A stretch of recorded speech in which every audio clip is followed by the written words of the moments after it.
I died in a hospital bed, a prisoner in a body that never worked. My only escape was the world of Naruto, a story of a boy who never gave up. I opened my eyes to the roar of a demon fox, the tears of a red-haired woman, and the final, sealing glow from a man in a white coat. I was reborn not as a spectator, but as the vessel. I am Naruto Uzumaki. The village sees a monster. I feel the cage of a seal burning on my stomach, and the primordial hatred of the nine tails howling in my mind. But I also hear a chime in the darkness of my new soul. System initialized. Welcome, host. I have the memories of a dying fan and the cursed power of a Jinchuriki. Now I have a quest log for a life, a shop that trades and changed fates, and a simple, burning goal born from a past where I could barely breathe. This time, I will not just survive. I will live. And I will become so powerful that no one, not a village, not an organization, not even the gods, can ever take this second chance from me. This is not his story anymore. It's mine. The beeping was the first thing, not the sharp, frantic alarm of crisis. He'd heard that before, and it was always followed by a storm of noise and light, but the slow, steady, metronomic beep, beep, beep of a heart that was simply growing tired. It was the soundtrack to Aiden's world. His room was a monument to sterile compassion. White walls, the faint smell of antiseptic that never quite masked the underlying scent of sickness, and the soft, perpetual glow of the monitor tracing the sluggish rhythm of his life. His body, frail and withered by Kessler syndrome, was a cage of translucent skin and aching bones. Each breath was a conscious effort, a negotiation with lungs that felt like wet parchment. But his eyes, a startling, clear blue in his sunken face, were alive. They were fixed on a well-worn manga volume, its spine cracked from countless readings. Naruto, Volume 48. The image of the titular character, beaten but grinning defiantly on the cover, was more familiar to him than the face of any nurse. Still reading that, kiddo? His nurse, Martha, moved into his field of view, her smile gentle, but lined with a permanent, professional sorrow. She adjusted his with practiced hands. You must know it by heart. Aiden's voice was a whisper, a scrape of air. I do. He lifted a trembling finger to trace Naruto's determined grin. It's the heart I don't know by heart. I have to remember it. Martha's smile softened further, tinged with confusion at the philosophical words from one so young and so ill. She didn't understand. How could she? To her, it was a comic book. To Aiden, it was a scripture. It was the story of a boy who was hated, who was isolated, who had a monster sealed inside him, yet who never, ever gave up. Aiden had no QB, but his own body was his prison. He had no villagers' glares, only pitying looks. The parallel was his secret solace. The day bled into evening, marked by shift changes and medication rounds. Aiden's thoughts, as they often did, drifted away from the room. He imagined what it would feel like to run. Not the weak, shuffling gait his muscles had managed before they failed, but a true, headlong sprint. To feel wind tear at his hair, to have his heart pound from exertion, not failure. He imagined what it would be like to have chakra, that fundamental life energy he lacked, coursing through his limbs, to form a hand seal and shout Kagabunshin no jutsu, and have a dozen versions of himself explode into being. He can make 1,000 clones, Aiden thought, watching a dust mote dance in a sliver of sunset light. I can't even make one of me that works.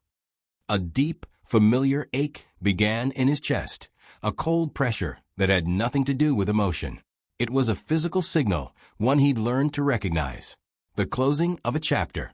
He let the manga fall gently onto the thin hospital blanket. He didn't call for Martha. There was no panic. There was, instead, a profound and quiet clarity. This was it.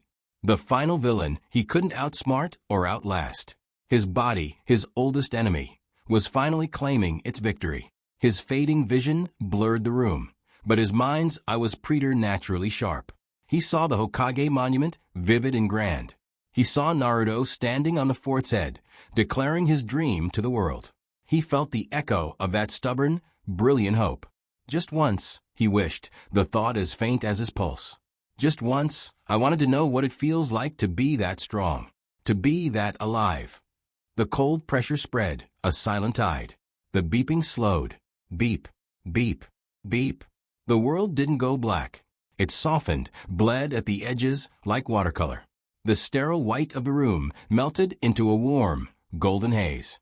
The sound of the monitor faded into a distant, ringing silence. There was no fear, only a deep, regretful yearning, and a final, coherent thought that spiraled into the void. I just wanted to run, just once. Silence. Then, not a sound, but a sensation. A violent, shocking, glorious rush. A crushing pressure. Then a sudden, breathtaking freedom. A cacophony of alien sensation. Cold air, blinding light. A terrifying roar that vibrated in his very bones. And a pain, a searing, monumental pain, blooming in the center of his newborn stomach. And through the sensory overload, a voice not heard but felt. Warm, loving, and saturated with unimaginable grief. I'm sorry, Naruto. Be happy. Conditions met. A will of iron forged in weakness. A soul versed in the canon of destiny. A vessel formed in sacrifice. System commencing integration. Welcome, Naruto Uzumaki. The last human thought of Aiden dissolved, and the first coherent, soul-deep wail of Naruto Uzumaki tore from his lungs, not just a cry of birth, but a rebirth, laden with the memory of a hospital bed and the echoing, digital chime of an impossible new beginning. Beep. Silence. Beep. Silence. Beep. The sound was gone. The light was gone. The constant, aching pressure in his chest, the defining sensation of his entire existence, was simply absent. Aiden floated in a void of perfect, weightless nothing. There was no hospital room, no pain, no body to betray him. Had it been peaceful? Was this death? It felt less like an end and more like a pause, a breath held between one note and the next. Then, the world returned, not as sight or sound, but as a cataclysmic wave of feeling. It was a violent, shocking inversion of his death. Where his end had been a quiet fading, this beginning was a supernova of sensation. Pressure, immense and crushing, compacted him from all sides. A terrifying, exhilarating rush followed. A sensation of motion, so profound it felt less like being born and more like being fired from a cannon into a new universe. He gasped. His new lungs, tiny and pristine, filled with cold, shocking air for the very first time. The scream that tore from his throat was pure, animal instinct, the protest of life forced into the world. But it was drowned out by a roar. It was not a sound heard through ears. It was a vibration that shook the atoms of his new body, a psychic tsunami of pure, ancient hatred. It echoed in the marrow of his infant bones, a promise of rage and destruction so vast it threatened to unmake his fledgling consciousness before it could form a single thought. The Nine Tails, his mind, Aiden's mind, clinging to sanity, whispered in dawning, horrific awe. Blurred, teary vision cleared in stuttering flashes. He saw a night sky choked with smoke and orange light. He felt the chill of a stone surface beneath him, a raised, ceremonial altar. And then he saw them. A woman with long, scarlet hair, her face pale and streaked with tears, but lit with a love so fierce it was a physical warmth against the hate-filled night. Kushina, her chakra chains, brilliant and golden, strained against a monstrous, shadowy form that blotted out the stars. A man with kind, determined eyes and hair like sunlight. Minato. His hand was pressed to Aiden's to Naruto's tiny stomach. A complex, glowing pattern of black kanji was spreading from that point, burning itself into his skin with a pain that was both searing and deeply, mystically cold. The memories of a fan collided with the visceral reality. This is the night. This is the ceiling. I'm on the altar. He's putting it inside me. I'm sorry, Naruto. Kushina's voice reached him, not through the chaotic air, but through the fading, gentle touch of her chakra. A final whisper directly to his soul. Be happy. The words, known from pages of a manga, were now the first and most profound inheritance of his new life. They carried the weight of her impending death, a sacrifice he now witnessed not as a reader, but as a son. Minato's voice was strained, layered with power and profound sorrow. This is the 8 trigrams sealing style. two 4-symbol seals overlapping. The fox's chakra will leak through, merge with yours. It will be your power and your burden. Aiden/Naruto understood. The fan's knowledge parsed the technique. The seal was designed not just as a prison, but as a forced partnership. The chakra would mix. The cage would have a key. It was a gambit for a future only Minato could foresee.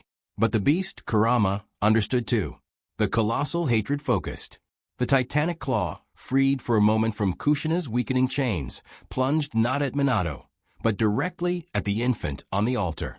A final, spiteful act to rob the fourth Hokage of his legacy. No, two bodies moved as one. Kushina threw herself over him. Minato shifted in the same heartbeat. The sound was wrong. Not a crash or a scream, but a wet, terrible silence. The warmth that splashed across his face was not chakra. He saw the light fade from Minato's eyes, saw the strength leave Kushina's embrace even as she held him. They slumped together, a final, protective wall around their son. Their blood mingled.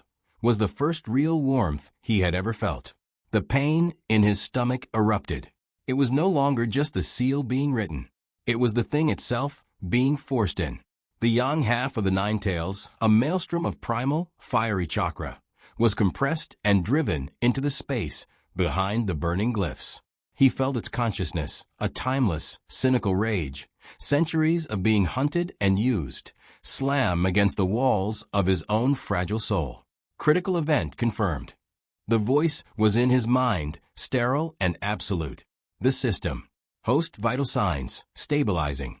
Foreign entity detected, Kurama, YNJF. Seal type identified. 8 trigrams sealing style. Containment, nominal.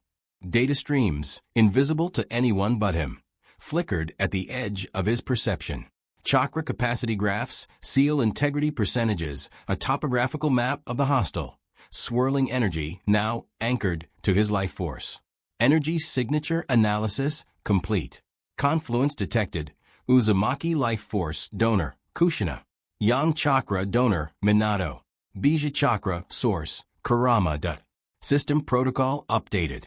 Primary directive synthesized from legacy data. Minato and Kushina's fading wills, their final hopes imprinted on the very chakra they used to seal the beast, were being absorbed, parsed, and codified by the foreign intelligence in his mind. New primary directive established. Honor the sacrifice. Achieve happiness. Protect the vessel. Stand against the coming shadow. The coming shadow. The masked man. Toby. The system knew. It had compiled the data of his past life knowledge and the terrifying context of this new one. The physical world returned in a nauseating rush. He was being lifted. The kind, wrinkled face of the third Hokage, etched with grief and resolve, filled his view. The bodies of his parents were gone, hidden from sight. The roar of the fox was a distant, internal rumble, trapped behind bars of ink and willpower. He was bundled into rough cloth. The night air stank of smoke and ozone. As Sarutobi turned, Naruto's new blue eyes, Aiden's old, weary eyes in an infant's face caught a last glimpse of the battlefield. A massive, water-filled crater. The aftermath of a tailed beast ball detonated away from the village. This was his origin. Not a hidden, lonely apartment, but this ground zero of love and devastation. The seal on his stomach throbbed, a twin brand, one of incredible power, the other of immeasurable loss. He did not cry. The infant's instinct had been burned away by the trauma. The consciousness inside, the boy who was both Aiden and Naruto, was silent, observing, and utterly, terrifyingly awake. In the dark water of his new mindscape, a place he couldn't yet see, a massive cage door sealed shut with a thud. Behind it in the darkness, a single, giant slit-pupiled eye snapped open, burning with crimson malice. And a deep, rumbling voice, filled with centuries of scorn and a spark of cold curiosity, echoed in a space only the two of them shared. So, you're the new prison. System notice. First contact established. Subsystem, Bijou interface, initializing, silence did not return. The roar of the beast was gone, but it was replaced by a new, oppressive quiet. The quiet of a room that held only one breathing occupant. The third Hokage's arms were strong, but they trembled. Naruto, the consciousness that was once Aiden, now irrevocably fused with the infant vessel, could feel the minute vibrations of grief and exhaustion through the blanket. He was carried not with the joyful cradle of a newborn, but with the solemn duty of a soldier retrieving a piece of sensitive, dangerous equipment. The journey was a blur of hushed voices, sidelong glances that slid away from his bundle, and the stark, clean lines of a Konoha hospital corridor. He was processed. A nurse, her face carefully neutral, cleaned the soot and his parents' dried blood from his skin. Her touch was clinical, efficient. When she turned him to inspect the seal, a stark, spiral-shaped brand on his stomach, he felt her hands freeze for a single, telling moment before she continued. Her breath held. No one spoke to him. No one cooed. He was an object of profound ambiguity, a savior, a sacrifice, and a bomb. He was placed in a simple, clean room in the Konoha orphanage. It was here, in the pre-dawn gloom, that the full weight of his reality settled upon him with the crushing force of a mountain. He was a baby.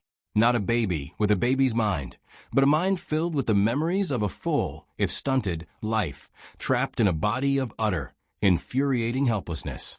He could not turn his head at will. His limbs flailed with chaotic, uncoordinated jerks. His vision was a milky, unfocused haze beyond a few feet.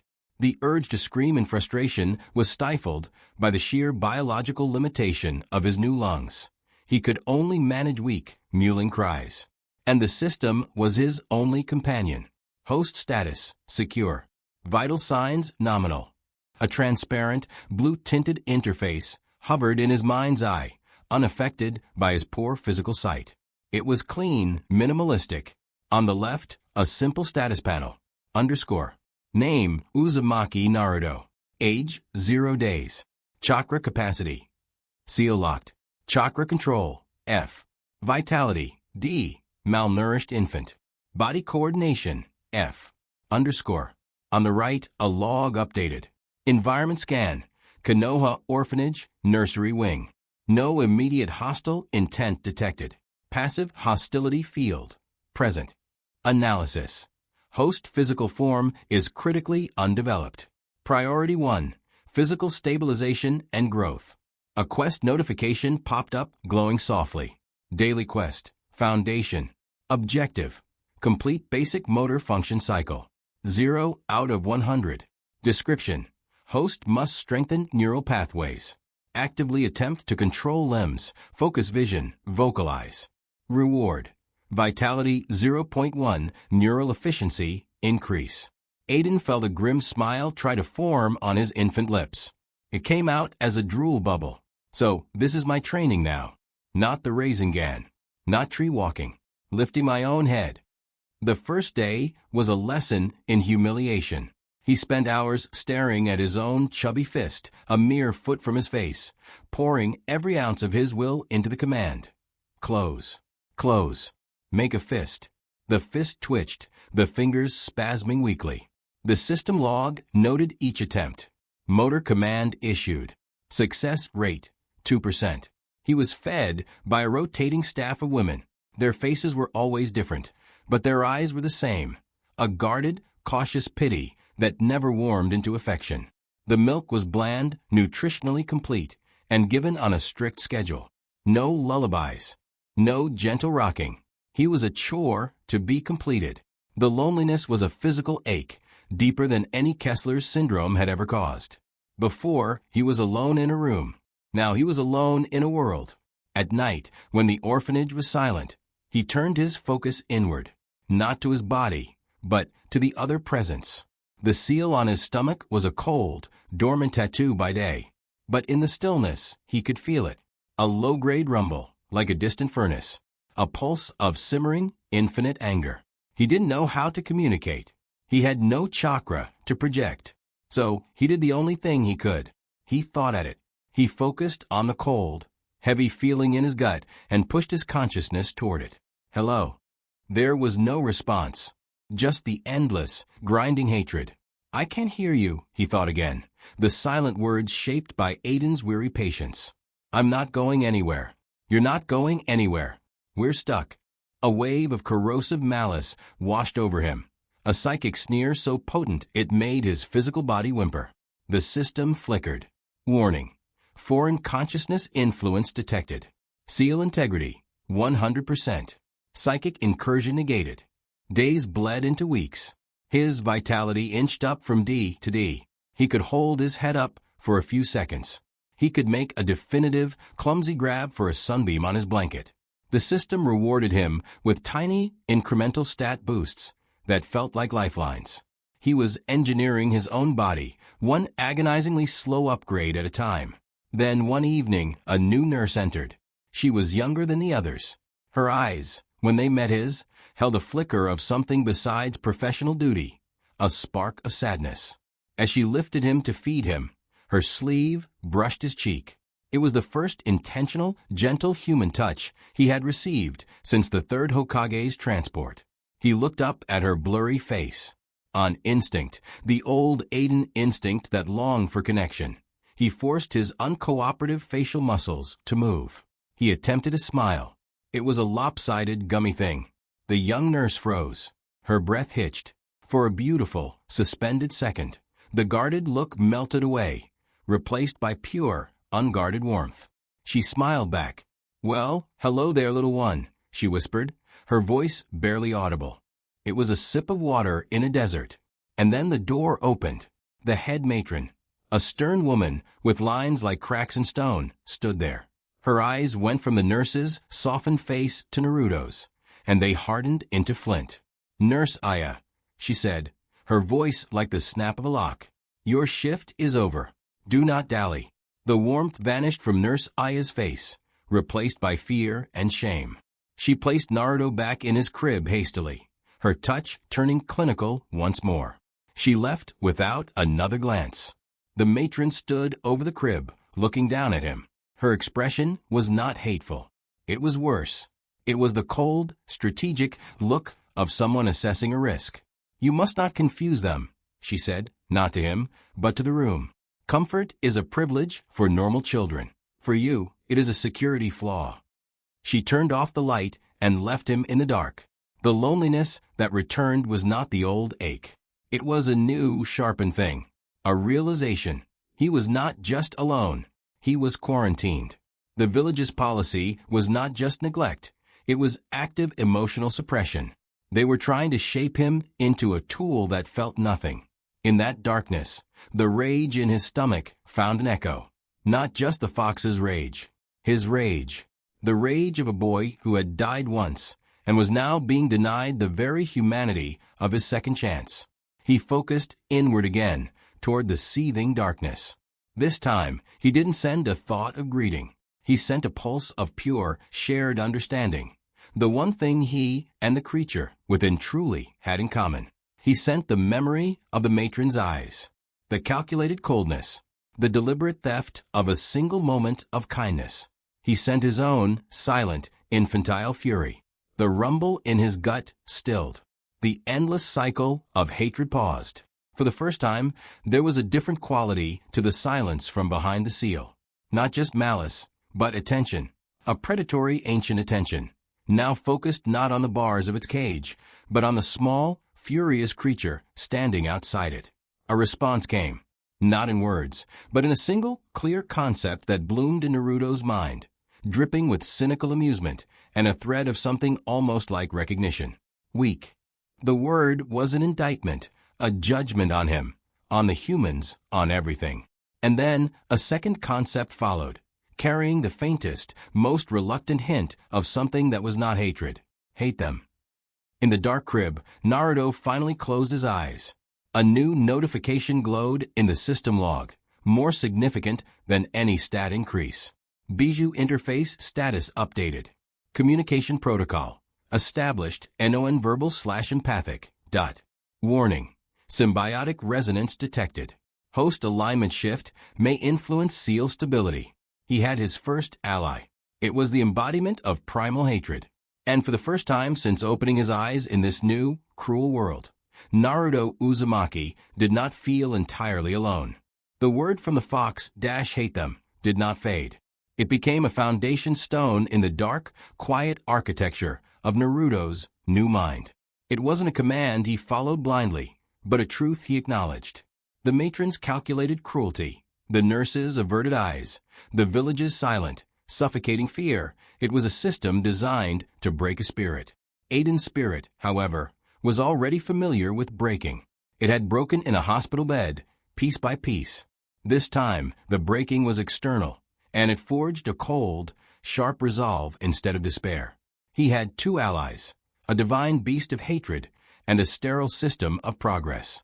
He would use both. His days fell into a brutal, self-imposed regimen. The daily quest, foundation, was his scripture. Every waking moment was dedicated to the grueling, mundane work of sovereignty over his own flesh. He stopped wasting energy on frustrated crying. Every ounce of will was channeled into motor control. He would lie on his back, staring at the sunbeam that traveled across the ceiling, and command his right arm to rise. For an hour, it would be a trembling, shuddering lift of a few inches before collapsing. The system log was a relentless coach. Motor command, right deltoid engagement. Success rate, 8%. Neural pathway efficiency, 0.01%. Sustained effort detected. Vitality, 0.05. The rewards were infinitesimal. To anyone else, they would be meaningless. To him, they were everything. Each tiny decimal point increase in neural pathway efficiency was a brick in the road out of helplessness. Each fraction of a point in vitality was a step further from the sickly infant they expected him to be. He turned feeding time into training. Instead of passively swallowing, he focused on the muscles of his jaw, his throat, trying to control the rhythm, to strengthen the act. He turned diaper changes into core strength exercises, attempting a feeble, shaky lift of his hips when the nurse's hand were there. They saw only a fidgeting baby.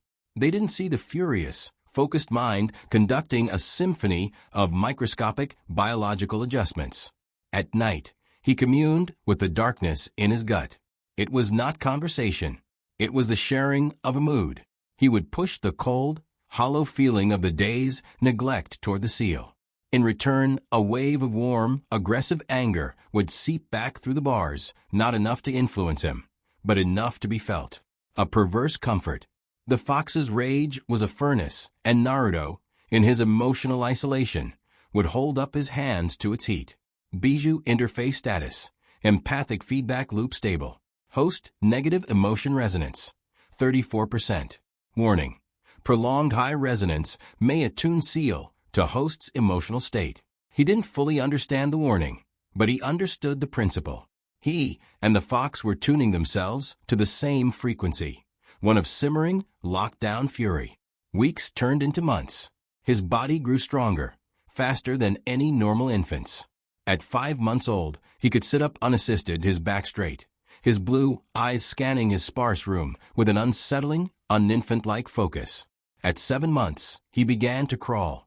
Not the clumsy, exploratory crawling of a baby, but a deliberate, efficient movement from one point of the crib to another, his limbs moving with a coordination that made the occasional observing nurse pause, a frown on her face. The system reflected his growth. Name, Uzumaki Naruto. Age, 8 months. Chakra capacity, seal locked. Chakra control, F. Vitality, C. Optimal for age. Body coordination, D. Neural efficiency, C. He was an athlete in the body of a toddler, and he was bored. The daily quest had become routine, its rewards now mere maintenance. He needed a new challenge. He needed to touch the energy that thrummed beneath everything in this world. He needed to touch chakra. He had no one to teach him. No scrolls. No instructions. Only Aiden's theoretical knowledge from 1,000 reread manga chapters, and the system's cold diagnostics. He started with breathing. In his past life, breath had been a ragged, failing thing. Now, it was strong and deep. He sat in the center of his crib, cross-legged, a feat of balance that would have been impossible for a normal child, and closed his eyes. He ignored the smells of antiseptic and boiled linen. He focused inward, past the beat of his own heart, searching for the feeling the books described, the coalescence of physical and spiritual energy. For days, he felt nothing. Then, a week into his meditation, he felt a twitch. Not in his muscles, but deeper. A flicker of warmth, a ripple beneath his navel, where the seal lay dormant. It was gone as quickly as it came. Chakra sensation detected. Host awareness initiated. New objective available. The first cycle. Objective. Consciously generate a complete cycle of chakra. Reward. Unlock stat chakra capacity. Unlock skill chakra sensing. Basic. This was it. The real beginning. He redoubled his efforts. The flicker became an occasional pulse. The pulse became a faint, steady glow he could feel in his mind's eye, a tiny, fragile wellspring of blue energy hovering in the darkness of his inner world. But every time he tried to draw from it, to move it, it slipped through his mental fingers like smoke. It was maddening. His frustration was a tangible thing. He pushed it toward the seal, a silent snarl of effort. The response was immediate. From the vast, dark ocean of hatred behind the cage, a single, contemptuous drop of red, fiery energy leaked out. It didn't come through the front door of the seal. It was like a stain seeping through a crack in the floorboards of his soul. It mingled with his own feeble blue chakra. The effect was explosive. His own chakra, previously inert and difficult to grasp, suddenly felt alive, potent, and viciously responsive. It was like trying to hold a kitten one moment and a live wire the next. Warning. Foreign chakra detected in host system. Minimal quantity. Origin Karama, YNG half. Effect. Host native chakra reactivity increased by 1,200%. Control difficulty increased by 500%. Naruto's eyes snapped open in the dim room. His hands were glowing, not with a controlled, gentle light, but with a flickering, unstable aura of pale blue shot through with angry red sparks. He could feel the energy crackling under his skin, desperate to be released, to destroy. He couldn't let it out. He couldn't form a jutsu. He had to contain it. This was his first, real test. Gritting his teeth, all four of them, he poured every ounce of his will not into using the chakra, but into crushing it back down. He imagined the system's interface as a physical dam, slamming shut over the wellspring. He fought against the fox's aggressive, empowering pollution, forcing the riotous energy back into its source. It was a silent, titanic struggle in the body of an 8-month-old. Sweat broke out on his forehead. A tiny trickle of blood seeped from his nose from the mental strain. The glowing in his hands flared, then sputtered, then died. He sat there, panting, utterly drained. He felt hollowed out. But he had done it. He had not lost control. Objective updated. The first cycle completed. Reward granted. Chakra capacity unlocked. Chakra capacity. F seal modified. Volatile. Skill unlocked. Chakra sensing basic. Warning. Unauthorized bijou chakra utilization detected. Seal integrity 99.97%. Practice discouraged. A grim, triumphant smile finally found its way onto Naruto's face. It wasn't the sunny, oblivious grin of the boy he was supposed to be. It was the cold, satisfied smile of a prisoner who has just filed a shiv out of a spoon. He had learned his first real lesson, not from a kind teacher, but from a demon. Power here was not just about having energy. It was about surviving it. His chakra was not pure. It was a poisoned well, made explosively potent by the very curse that gave it strength. To use it was to dance with the fox. Control would not come from gentle meditation. It would come from a battle of wills, fought in the silence of his own soul, with his sanity as the battleground. He looked down at his small, ordinary-looking hands. They had just contained a storm. A new quest notification, glowing with a faint, urgent red border, appeared in his vision. Critical long-term quest. The Tamer's Path. Objective. Achieve dominion over the bijou chakra within. Prevent seal corruption. First milestone. Sustain a 10-second cycle of mixed chakra without physical feedback. Reward. Skill volatile chakra manipulation. Basic. Unlock subsystem. Seal architecture analysis. Failure consequences. Seal degradation. Bijou influence. Host subsumption. Naruto closed his eyes again, not to sleep, but to plan. The orphanage thought it was raising a docile weapon. The fox thought it was corrupting a weak container. They were both wrong. He was building something else entirely. One stolen decimal point, one bloody nose, one spark of demonic energy at a time. The seasons turned, marked only by the changing angle of the sunbeam on the floor. Naruto was a ghost in the machine of the Konoha orphanage. His world had shrunk to a brutal trinity: the crib, the system, and the bijou. His progress was a silent, secret revolution. The critical long-term quest, the tamer's path, governed his existence. Every night, after the last nurse's footsteps faded, he would sit in perfect, unsettling stillness and summon the storm within. He'd draw a thread of his own blue chakra, then deliberately, carefully, provoke the seal. Not enough to leak, but enough to draw a wisp of that corrosive red energy, a spoonful of poison to mix with his well.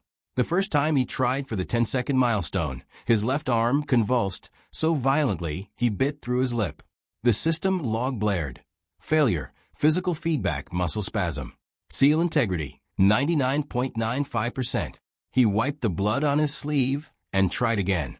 He learned through agonizing trial and error. The fox's chakra wasn't just powerful, it was sentient. It resisted, it lashed back, it tempted. It whispered wordless promises of easier power if he'd just stop fighting it. He refused. His control was not about friendship or understanding, not yet. It was about sheer, brutal dominance. He was a rider breaking a wild stallion, and the stallion was made of hatred and fire. After 47 failed attempts over 3 weeks, he succeeded. For 10 full seconds, a stable, shimmering aura of blue shot with crimson coated his hand, without a single tremor.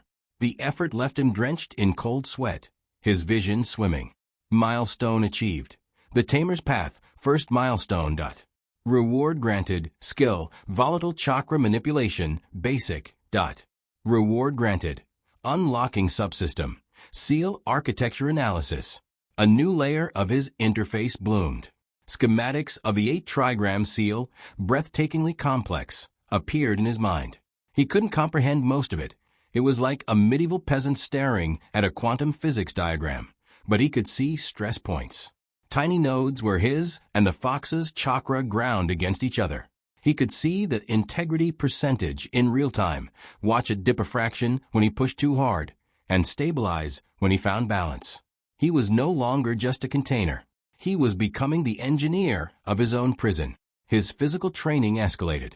The daily quest had evolved into daily regimen, body foundation, with sub-objectives for strength, flexibility, and coordination. At 14 months old, he looked like a healthy toddler. But when no one was looking, he performed perfect, silent push-ups against the crib rail, his tiny arms moving with a soldier's rhythm. He practiced standing on one foot, holding poses that would challenge a genin's balance. His stats were a testament to a will that refused infancy. Vitality, B. Peak for age. Body coordination, C. Neural efficiency, B. Chakra capacity, E. Volatile. Skills, chakra sensing, basic. Volatile chakra manipulation, basic. He was a prodigy of his own making.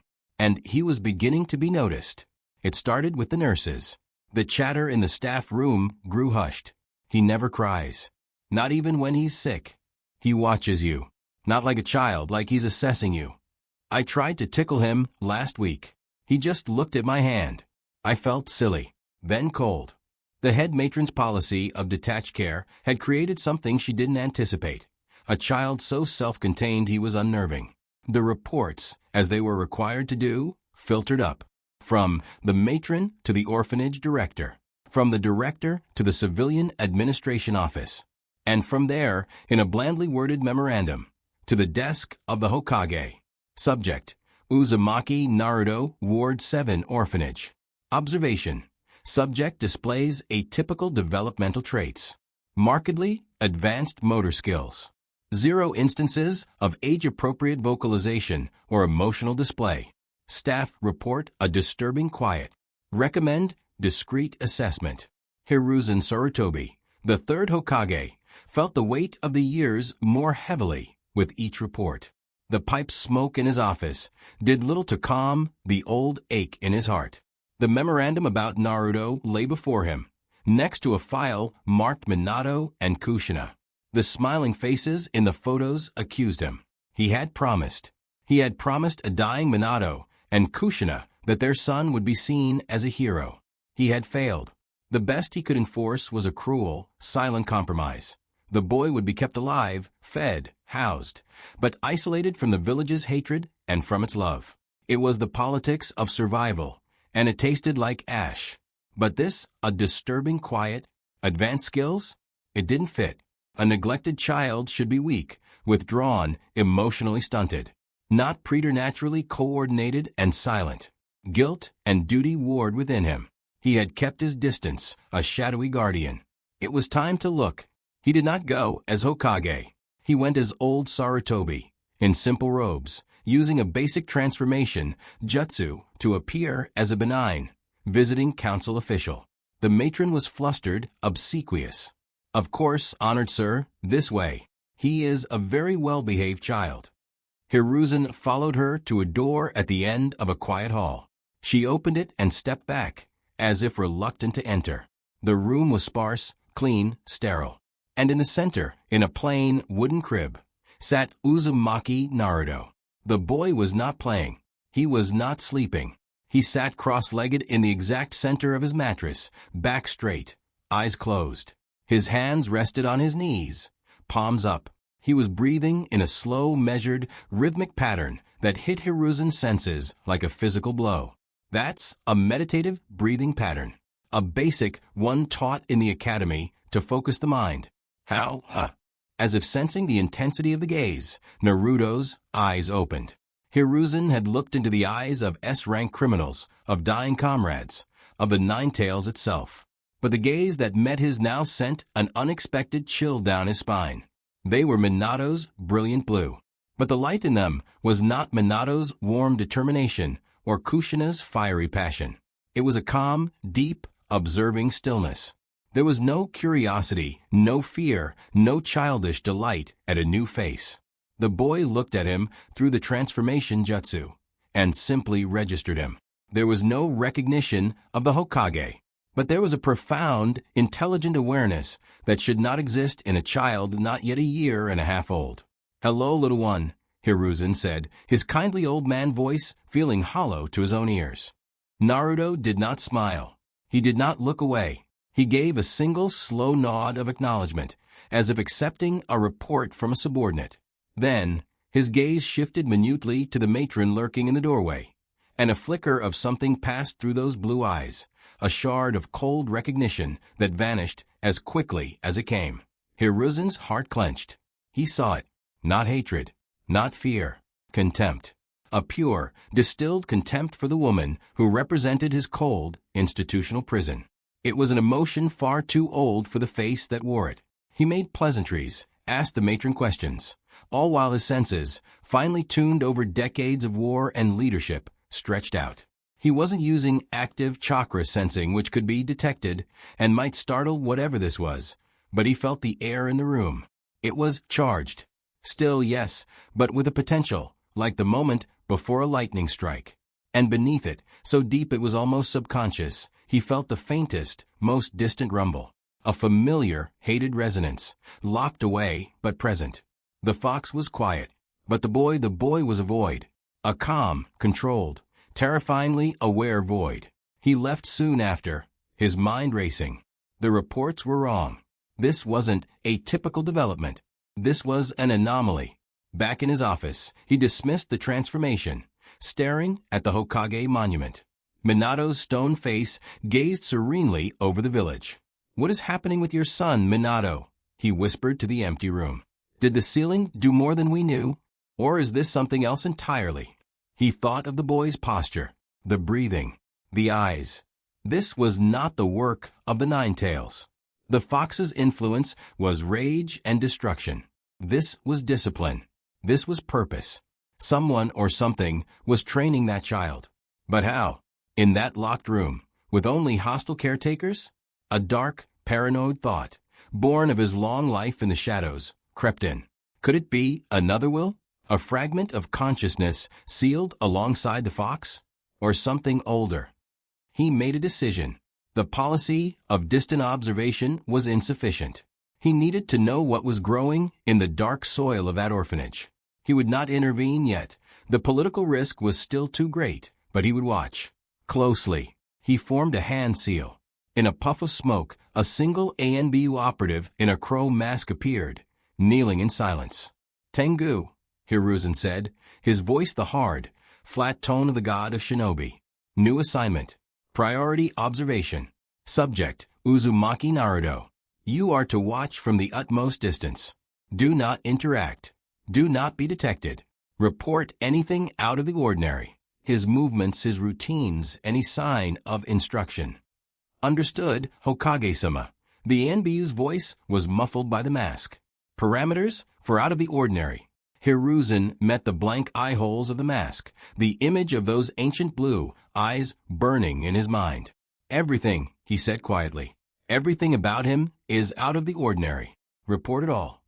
As the ANBU vanished, Hiruzen slumped into his chair. He had hoped to see a child he could, from afar, protect. He had seen a puzzle box, and within it, he feared, a ticking clock. He didn't know that in the silent room, Naruto had felt the faint, professional touch of a sensor's chakra from the visitor. The system had logged it. Scan detected. Low-level chakra sensing. Origin, visitor disguised. Threat level, negligible. Intent, assessment. Inference. Village authority aware of anomalies. Observation likely to increase. Naruto had closed his eyes again, returning to his chakra exercises. A tiny, hard smile touched his lips. It wasn't a happy smile. It was the smile of a player who has just seen his opponent make their first, predictable move. The game, it seemed, was finally beginning. A new layer was added to Naruto's world, the Watcher. The system logged first, a passive alert that appeared as he woke from a chakra-exhausted sleep. Environmental update. Persistent low-level chakra signature detected at perimeter. Pattern indicates stealth surveillance. Designation, Observer 01. Naruto didn't look toward the window, the vent, or the shadowed corner of his ceiling where the ANBU operative, Tengu, was likely concealed. He went about his morning routine, sitting up, stretching his limbs with a precision that was still unsettling, and filed the information away. The Hokage's visit had borne fruit. The village's eye was now officially upon him, not with care, but with suspicion. This changed everything. His training could no longer be just about brutal, hidden progress. It now required theater. He split his development into two tracks, the visible curriculum and the hidden syllabus. The visible curriculum was for the matron, the occasional nurse, and Tengu's silent gaze. He allowed himself to seem precocious, but within the blurred edges of what a prodigy might be. He began to babble, stringing together nonsense syllables that sounded like toddler talk. To a shinobi listener, they were meaningless. But he practiced tone, inflection, building the muscle memory for speech he would need later. He played with his blankets, arranging them in simple patterns that could be mistaken for accident. He practiced walking, but sometimes let himself fall with a clumsy thud, followed by a few seconds of calculated, frustrated silence before getting up. He was crafting a persona, a very smart, unusually focused, but ultimately normal orphan child. A curiosity, not a catastrophe. The hidden syllabus began when he was certain of the observer's patterns.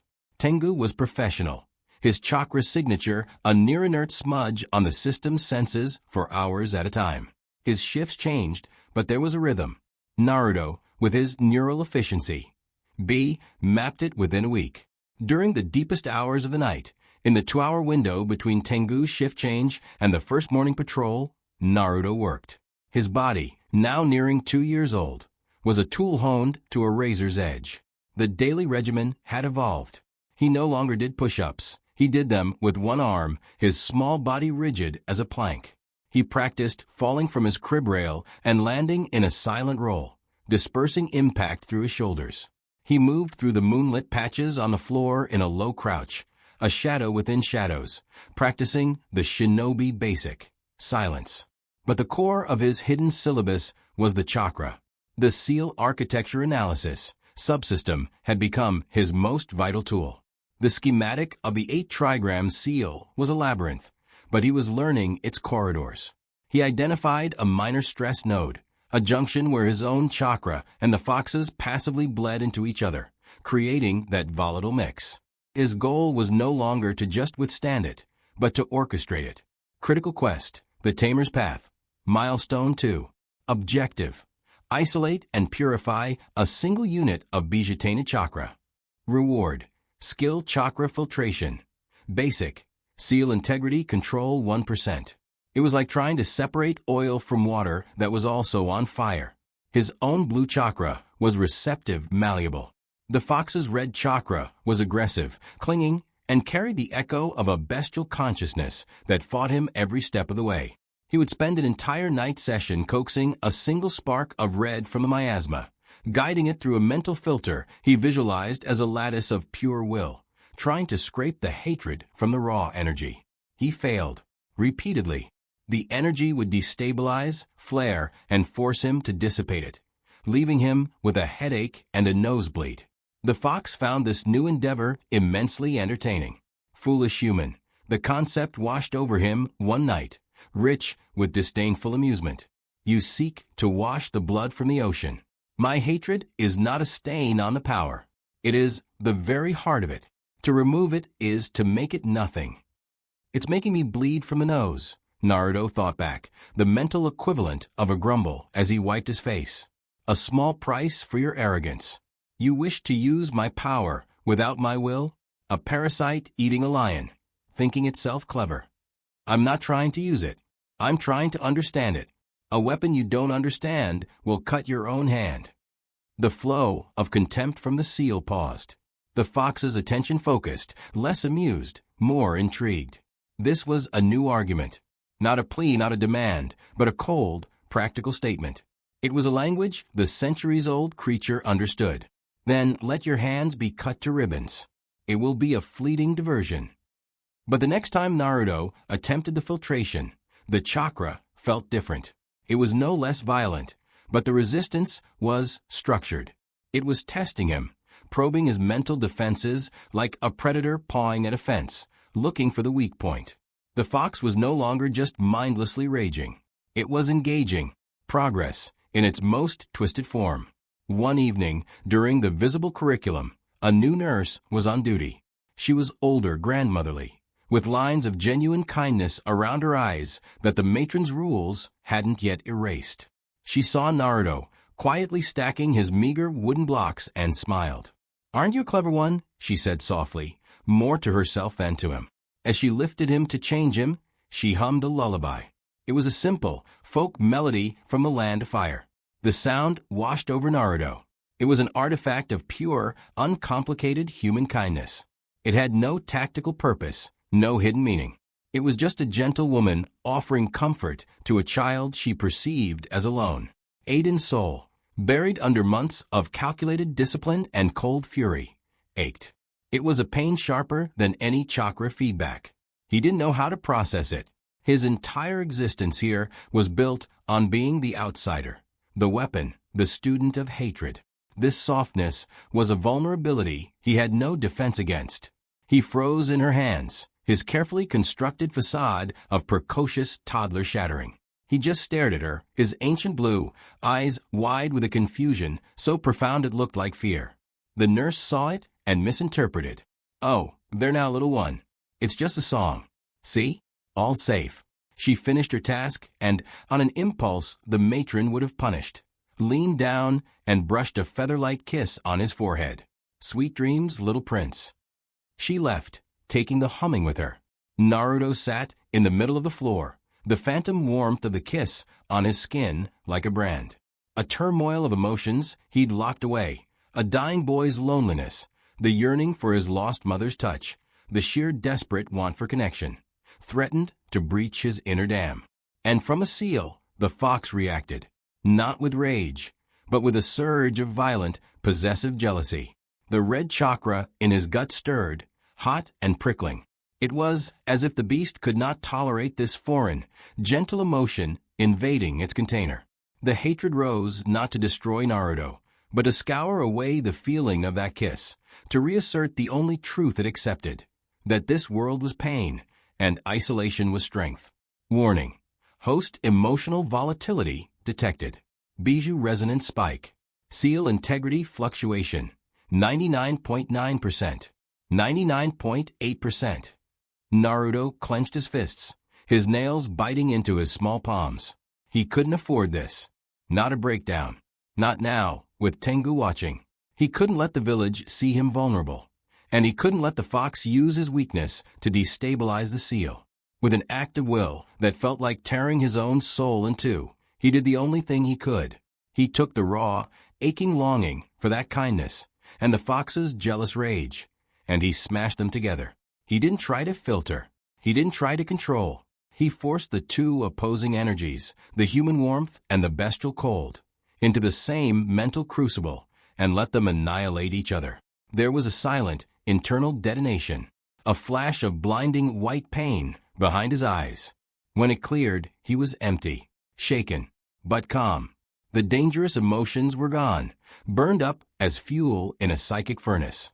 All that was left was a strange, crystalline clarity and a single, sparking strand of chakra hovering in his inner world. It was neither blue nor red, but a shimmering, unstable silver. Alert, unprecedented chakra reaction. Bijou resonance suppressed. Host equilibrium forced. Milestone 2. Objective achieved through atypical means. Reward adjusting. Skill unlocked. Emotional catalysis. Basic. Convert extreme emotional states into unstable chakra output. Warning. Skill is high risk. Damage to host's psychological integrity possible. He had done it. He had purified a unit of chakra, not by filtering the hatred out, but by forcing it to consume his own humanity. The cost was written in the system's cold warning. He had just discovered a way to weaponize his own heartbreak. From the cage, the fox's voice came, quieter now, stripped of amusement, carrying something akin to wary respect. "What are you?" Naruto looked at his hands, still seeing the afterimage of that silver spark. He had no answer. He was no longer just Aiden. He was not yet the Naruto of prophecy. He was the Crucible, the alchemist, the boy who turned loneliness and rage into a strange, new fire. In the shadows, Tengu saw none of this internal war. He only saw the toddler freeze after the nurse's kiss, then go very still for a long moment before resuming play, his movements slightly more deliberate, his eyes slightly colder. He noted it down. Subject displays a typical emotional response to physical affection. Apparent shutdown, followed by heightened focus. No tears. He didn't see the spark, but he felt the air in the room grow heavy for a second, as if before a storm that never broke. Naruto picked up a block. The hidden syllabus had just rewritten its most important chapter.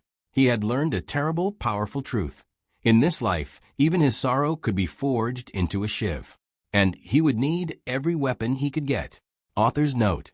The skill emotional catalysis will significantly affect the MC's personality and the way he thinks. It pushes him toward a more analytical, logical mindset, which can make him appear cold, distant, or even machine-like at times.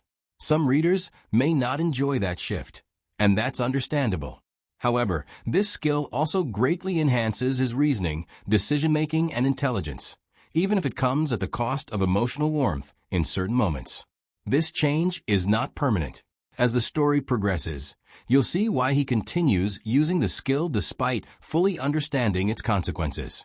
In fact, once you reach Chapter 19, his decision should make a lot more sense.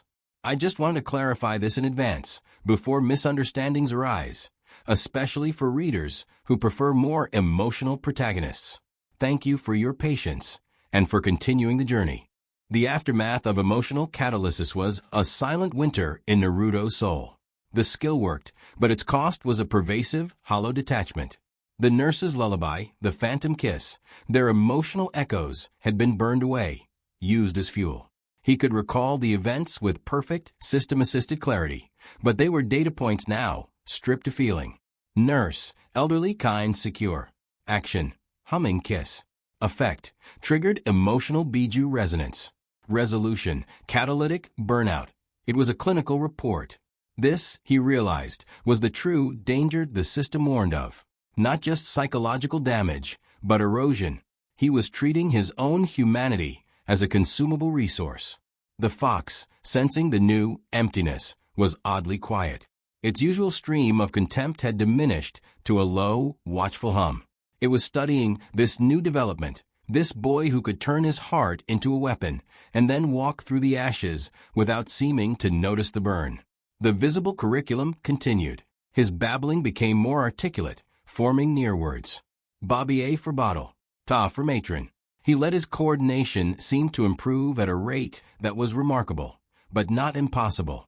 He was a painting, carefully layered for an audience of one hidden observer.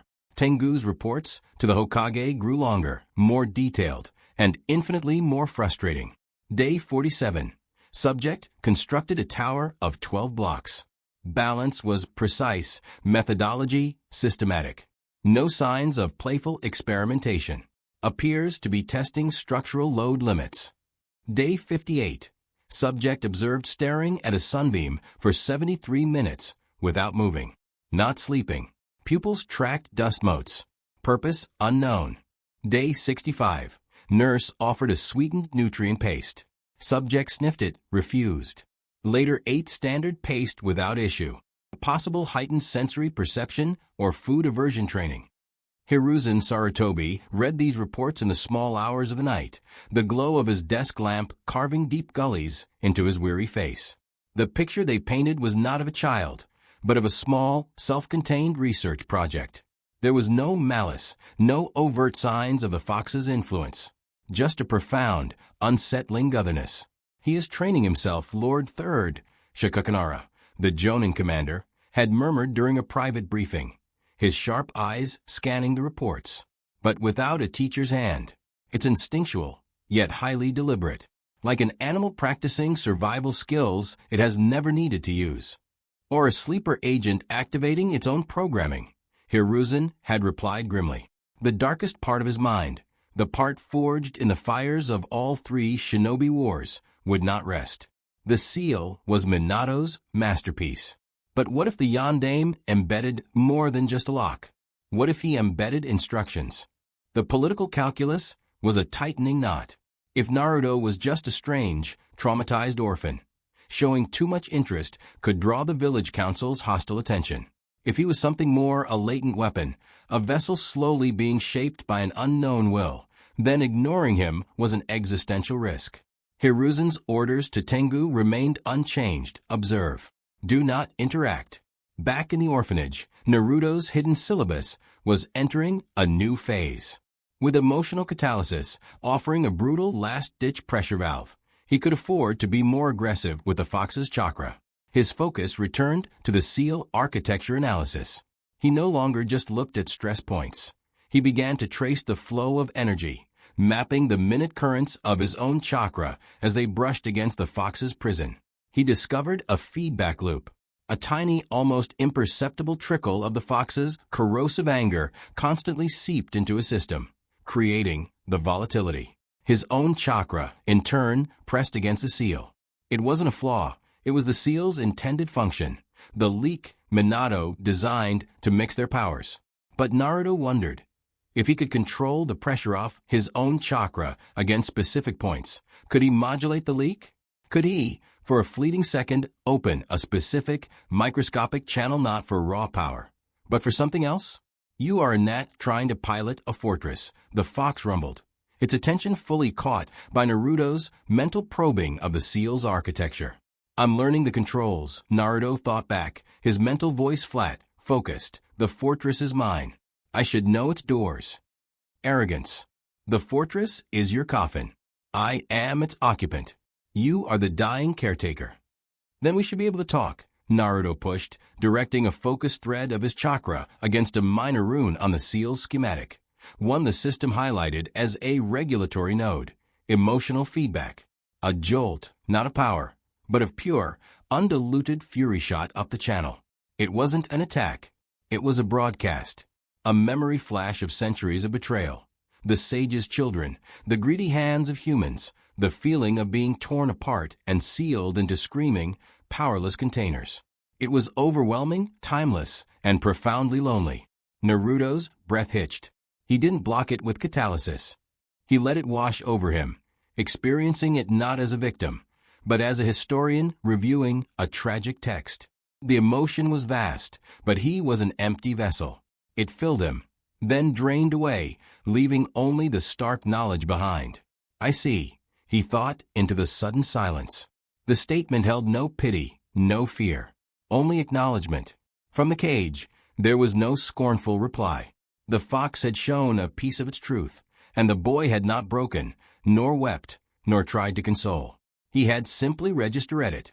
The silence from the abyss was now one of shared, if hostile, understanding. Days later, the event that would shift everything began with a minor illness. A winter bug swept the orphanage. Naruto, with his vitality, fought it off in a day, but the toddler in the room next to him, a quiet girl with a chronic cough, was not so lucky. Her condition worsened, her breathing turning to a desperate, wet rasp in the night. The matron, citing policy, said the doctor would come in the morning. The night nurse was a lazy, indifferent man who simply turned up his radio to drown out the sound. Naruto lay in his crib, listening to the girl's struggling breaths. It was a sound he knew intimately from his past life, the sound of a body losing its fight. Aiden's memory surfaced not as emotion, but as a cascade of associated data. Fever, pulmonary congestion, high mortality rate if untreated. He was not emotionally compelled to help. It was, he assessed, an inefficient use of energy. It risked exposure. Yet, a different part of his calculus emerged. This was avariable. A test subject was failing. Could his unique skills affect an external biological system? Quietly, he sat up. He focused, his chakra sensing. He could feel the girl's flickering, feverish energy, a weak and sputtering flame. He extended a single, hair-thin strand of his own chakra, not the volatile mix, but his purest blue energy, refined through his nightly exercises. He guided it through the wall, a feat of control that would make a chunin pale. He didn't know medical ninjutsu, but chakra, at its core, was life energy. He willed the strand to be calming, strengthening, using the intent-based control he'd learned from managing volatility. He pictured it bolstering her immune response, easing the inflammation in her lungs. For an hour, he held the connection, a tiny, invisible lifeline. Slowly, the ragged breathing evened. The desperate rasps became deeper, if still congested, sighs. The girl's feverish chakra signature stabilized, settling into a pattern of restful sleep rather than frantic struggle. He severed the connection, exhausted but analytically satisfied. Hypothesis confirmed. Directed chakra, intent can influence foreign biological systems. Efficacy, low. Efficiency, poor. Stealth requirement, extreme. He did not see Tengu, who had watched the entire process through a chakra-sensitive lens in his mask. The ANBU had seen nothing visually, but on his sensory overlay, he had seen a thin, impossibly precise beam of blue chakra, denser and more controlled than any Genin's, lance from Naruto's room into the next, holding steady for a precise temporal interval. He had seen the dying child's chakra stabilize in direct correlation. This was not precociousness. This was application. This was deliberate, conscious, expert-level chakra manipulation with a healing intent. By a 2-year-old. Tengu's report that night was a single stark sentence, underlined twice and marked with a highest priority cipher. Subject has demonstrated active, precise, and therapeutic chakra control. No prior instruction is possible. Threat assessment must be revised. The next morning, the visiting doctor pronounced the girl's recovery surprising but welcome. The matron shrugged, calling it luck. That afternoon, Hiruzen Sarutobi stood again at Naruto's door, this time without a disguise. He wore his Hokage robes and hat. The weight of his authority filled the small room. The matron had been dismissed. It was just the old man and the boy. Naruto looked up from where he sat, arranging pebbles in a perfect Fibonacci sequence. He met the Hokage's gaze with that same unnerving calm. Hiruzen knelt, bringing himself to eye level. The kind grandfather was gone. This was the commander, the strategist. "Naruto," he said, his voice gentle but leaving no room for evasion. "Can you understand me?" Naruto stared. He saw the lines of grief, duty, and deep, deep worry. He saw a man trapped by his own promises, looking at a puzzle that might be a weapon. He processed the tactical situation. Direct engagement by the village's supreme authority. Denial was useless. Pretense was suboptimal. He needed to establish a new parameter. He needed to shift the game from observation to communication. On his terms. He opened his mouth. For 2 years, he had practiced muscle memory, tonal exercises, and babble. Now he formed his first intentional word in this life. He did not choose mama, papa, or hello. He chose the one concept that defined his entire existence, the core objective of every system quest, every nightly battle with the fox, every moment of calculated performance. He shaped his breath, engaged his vocal cords with perfect control, and spoke. The word that emerged was clear, flat, and hung in the silent room with the weight of a declaration. Control. Hiruzen Sarutobi, the god of shinobi, felt a chill that had nothing to do with the winter air. The boy's blue eyes held his, devoid of childish glee or fear. They were the eyes of a scientist stating a fact. In that moment, Hiruzen understood. This was no sleeper agent. This was not the fox's doing. This was something born in the crucible of that terrible night, shaped by neglect, and now announcing its primary directive. The child in front of him wasn't seeking love or recognition, or even power for its own sake. He was seeking absolute, utter control over the power within him, over the world that feared him, over his own destiny. And he had just declared that he was beginning to achieve it. The single word control hung in the orphanage air, a detonation in the silent room. It wasn't a plea. It wasn't a question. It was a State of the Nation address from a sovereign who was 2 years old. Hiruzen Sarutobi, a man who had faced down Kage and Bijou, felt the floor beneath him grow unsteady. His mind, the finely honed instrument of a lifetime of command, scrambled to process. The child's blue eyes held his, but they weren't windows to a soul. They were deep, still pools reflecting his own shock back at him, unblurred by childish emotion. He didn't say grandpa. He didn't say hungry. He said that. The core of every shinobi struggle. The very thing the nine tails, and every tailed beast before it has sought to destroy. To master the self is to master the battlefield. And this child's first battlefield is his own body. Years of political calculations of balancing village fear with Minato's dying wish, shattered and reassembled themselves in an instant. This changed everything. This wasn't a latent weapon or a corrupted vessel. This was a conscious mind with a clearly defined, terrifyingly advanced goal. Naruto watched the old man's eyes. He saw the shock, the rapid reassessment, the hardening of resolve. Good. The variable Hokage was now operating on new data. Naruto's internal systems word. Strategic objective achieved. Forced RE evaluation by command authority. Status quo disrupted. He had grown tired of the shadow play. The observer's silent gaze, the matron's cold efficiency. It was a low-stakes game yielding diminishing returns. To advance his primary directive, honor the sacrifice, achieve happiness, protect the vessel, he needed to manipulate larger variables. The Hokage was the largest variable of all. Control. Hiruzen repeated slowly, the word ash in his mouth.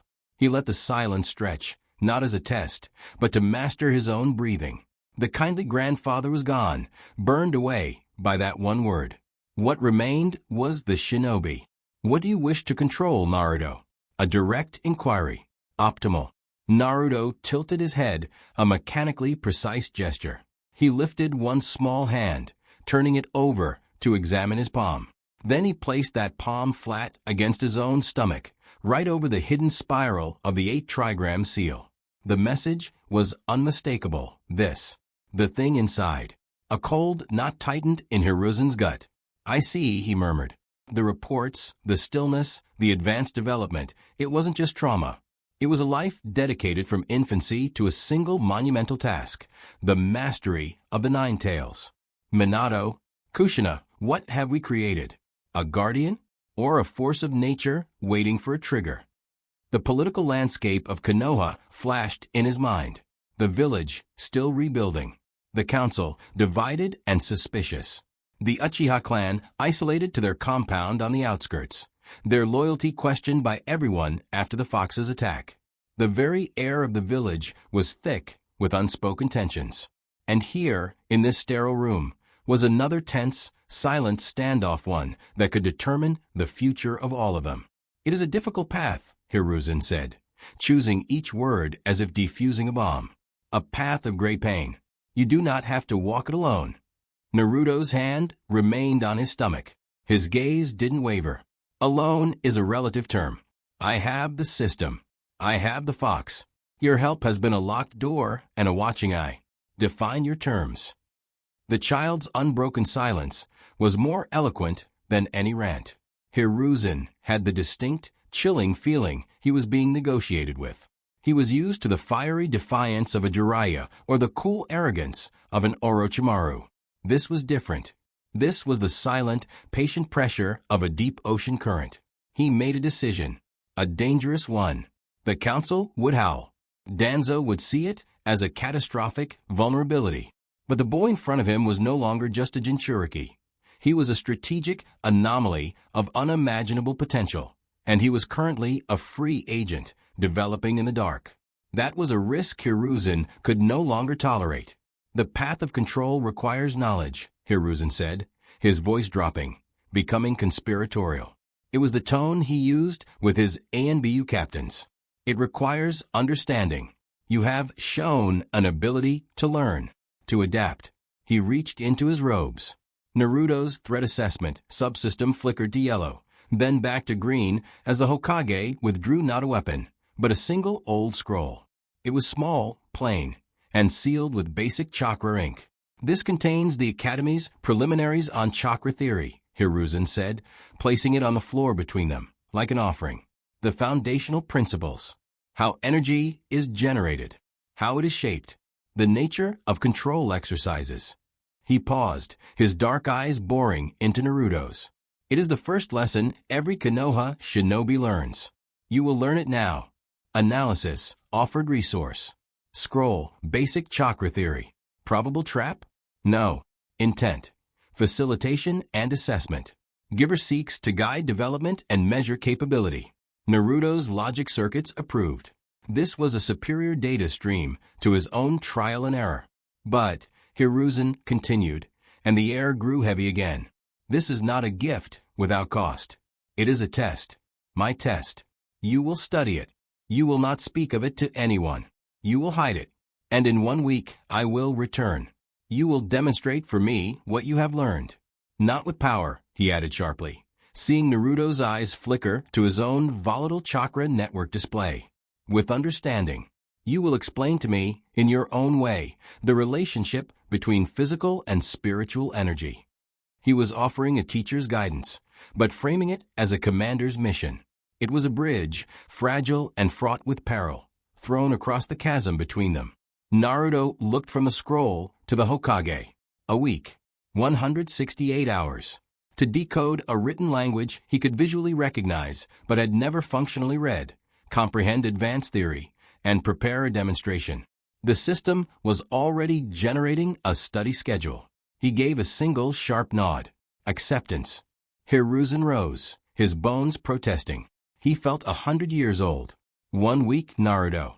He turned to leave, the weight of the gamble settling on his shoulders. As the door closed, Naruto picked up the scroll. The chakra seal was simple, a focused pulse of his will, not brute force, but a precise key of intent, dissolved it. He unrolled the parchment.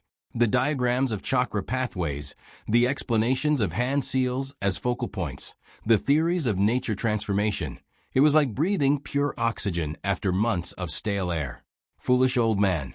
The voice from the cage rumbled, not with its usual torrent of scorn, but with a low, vibrating curiosity. He thinks to give you a leash. He does not see you already hold the knife.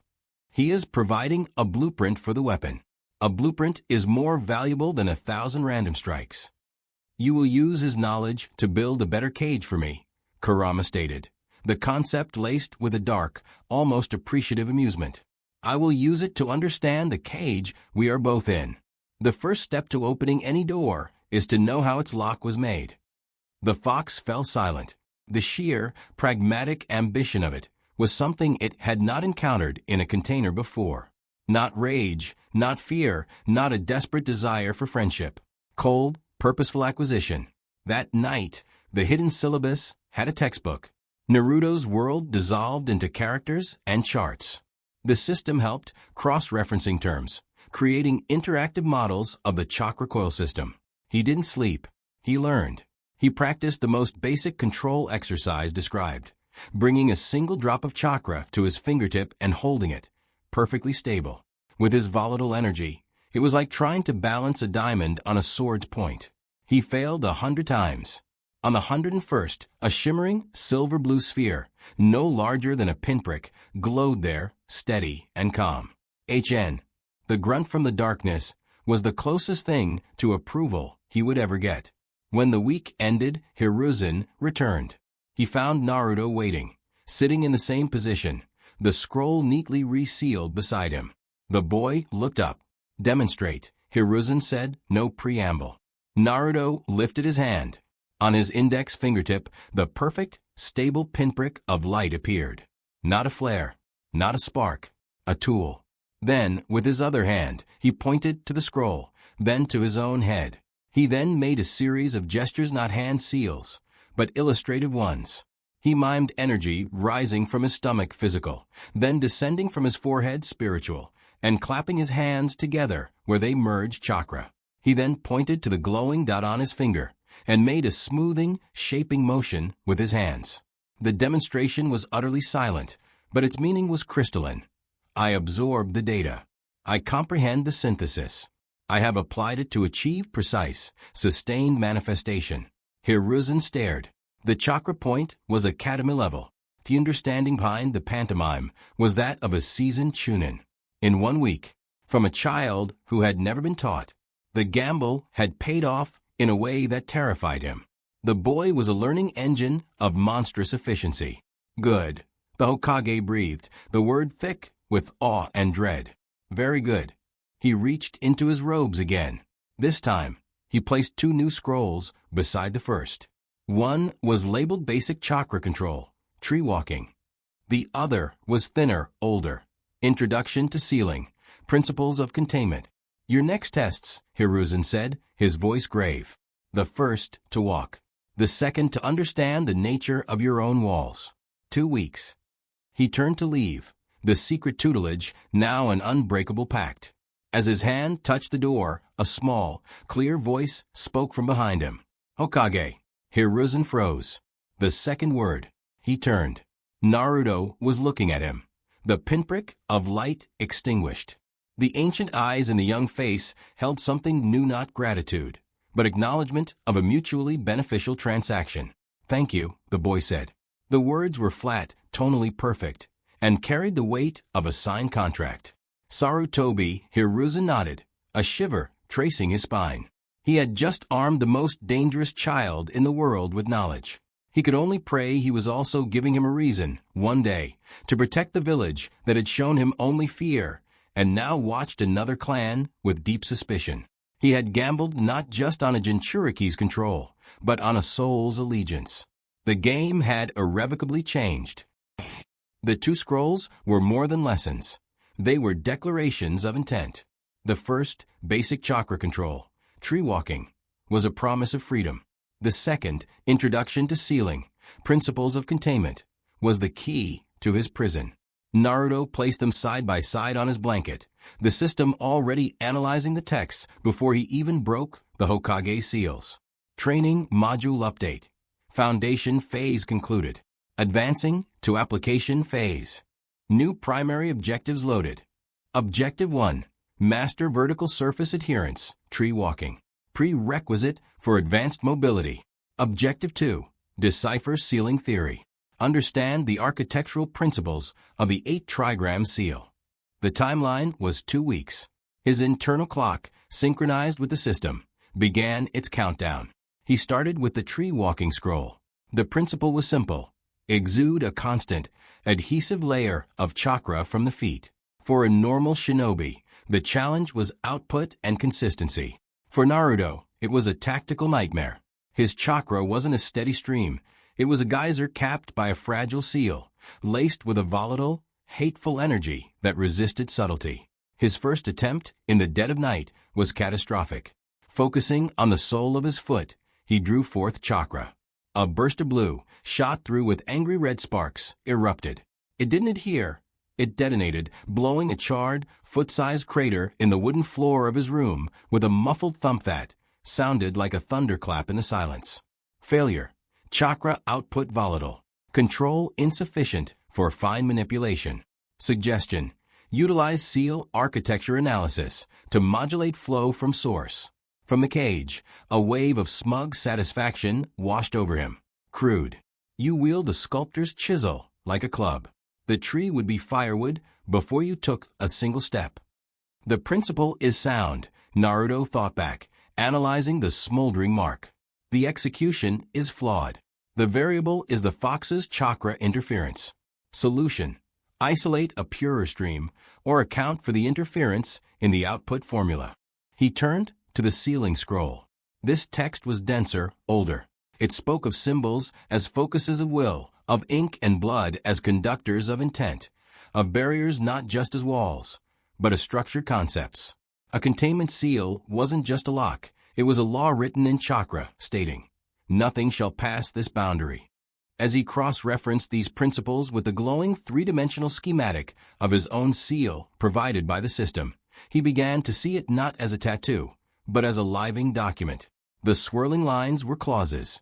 The central spiral was the core axiom. The entity known as Kurama Yang is contained within the entity known as Naruto Uzumaki. Chakra may permeate at a defined rate. The will of the container is paramount. His will was paramount. The seal responded to his emotional state, his chakra pressure. It was a symbiotic barrier. To master it, he didn't need to break it. He needed to understand his side of the contract. This revelation reframed the tree-walking problem. It wasn't about forcing his messy chakra out. It was about issuing a clear, authoritative command to the seal and his own energy system. Provide a steady, adhesive output of energy to the soles of the feet. He had to become the unquestioned administrator of his own power grid. For 3 days, he didn't attempt to walk. He sat, mediating between the scrolls. He would visualize a thread of chakra leaving his core, and instead of letting it flood out, he used the sealing principles toed fine, its purpose before it even reached his foot. He imagined a mental seal formula for adhesion: stable, constant, adhesive, 1/10 of total output. On the 4th night, he tried again. Placing his bare foot against the wall, he initiated the sequence. A layer of shimmering silver-blue chakra, the result of his forced emotional catalysis, coated his skin. It flickered wildly, the red sparks threatening to bloom. He didn't fight them. He enforced the law had written: stable, constant, adhesive. The red sparks sputtered and were absorbed into the blue, strengthening it rather than destabilizing it. His foot stuck. He lifted his other foot, placed it higher. Stuck. He was standing sideways on the wall. The silence from the fox was profound. Not approval. Astonishment. Naruto took a step upward, then another. The chakra control required was immense, a constant, draining effort of will. He reached the ceiling, his body parallel to the floor. He held for 10 seconds, 20, a minute. The strain was mental, a migraine building behind his eyes, but his feet held firm. Objective 1 progress, 40%. Vertical adherence achieved. Stamina and duration require improvement. Skill unlocked. Chakra adherence, basic, synthesized from sealing theory and control exercise. He descended. The moment his feet touched the floor, a wave of nausea and exhaustion hit him. He swayed, but did not fall. The cost was high, but the breakthrough was fundamental. He hadn't just learned a technique. He had developed a methodology. He could apply sealing logic to chakra control. This changed everything. He spent the next week in a fugue state of experimentation. He tried to apply a containment principle to his own senses, muting the distant sounds of the orphanage to deepen his focus. He tried to write a simple luminescence formula on a pebble with his chakra, making it glow. It worked for 3 seconds before the volatile energy overloaded the crude construct. The fox observed it all, its mocking commentary slowly replaced by a watchful, analytical silence. This was no longer a beast raging against its cage. It was a scholar watching a gifted, terrifying student reverse engineer the universe. You treat chakra as a language. Kurama finally communicated, the concept not hostile, but probing. You write laws with it. A dangerous way to think. Laws can be rewritten, challenged. All systems operate on laws, Naruto replied, examining a failed attempt at a chakra-based cooling effect on his water cup. Physical laws, social laws, the laws of sealing. To master a system, one must first comprehend its legislation. The fox had no retort. When Hiruzen returned, 2 weeks to the hour, Naruto was ready. The Hokage entered to find the boy not on the floor, but sitting cross-legged in the wall beside the window, 3 feet off the ground, bathed in morning light. He wasn't holding on. He was at rest, as if the wall were a chair. Hiruzen's pipe nearly fell from his lips. Without a word, Naruto stood up on the vertical surface, walked calmly down to the floor, and approached. He then held up a single finger.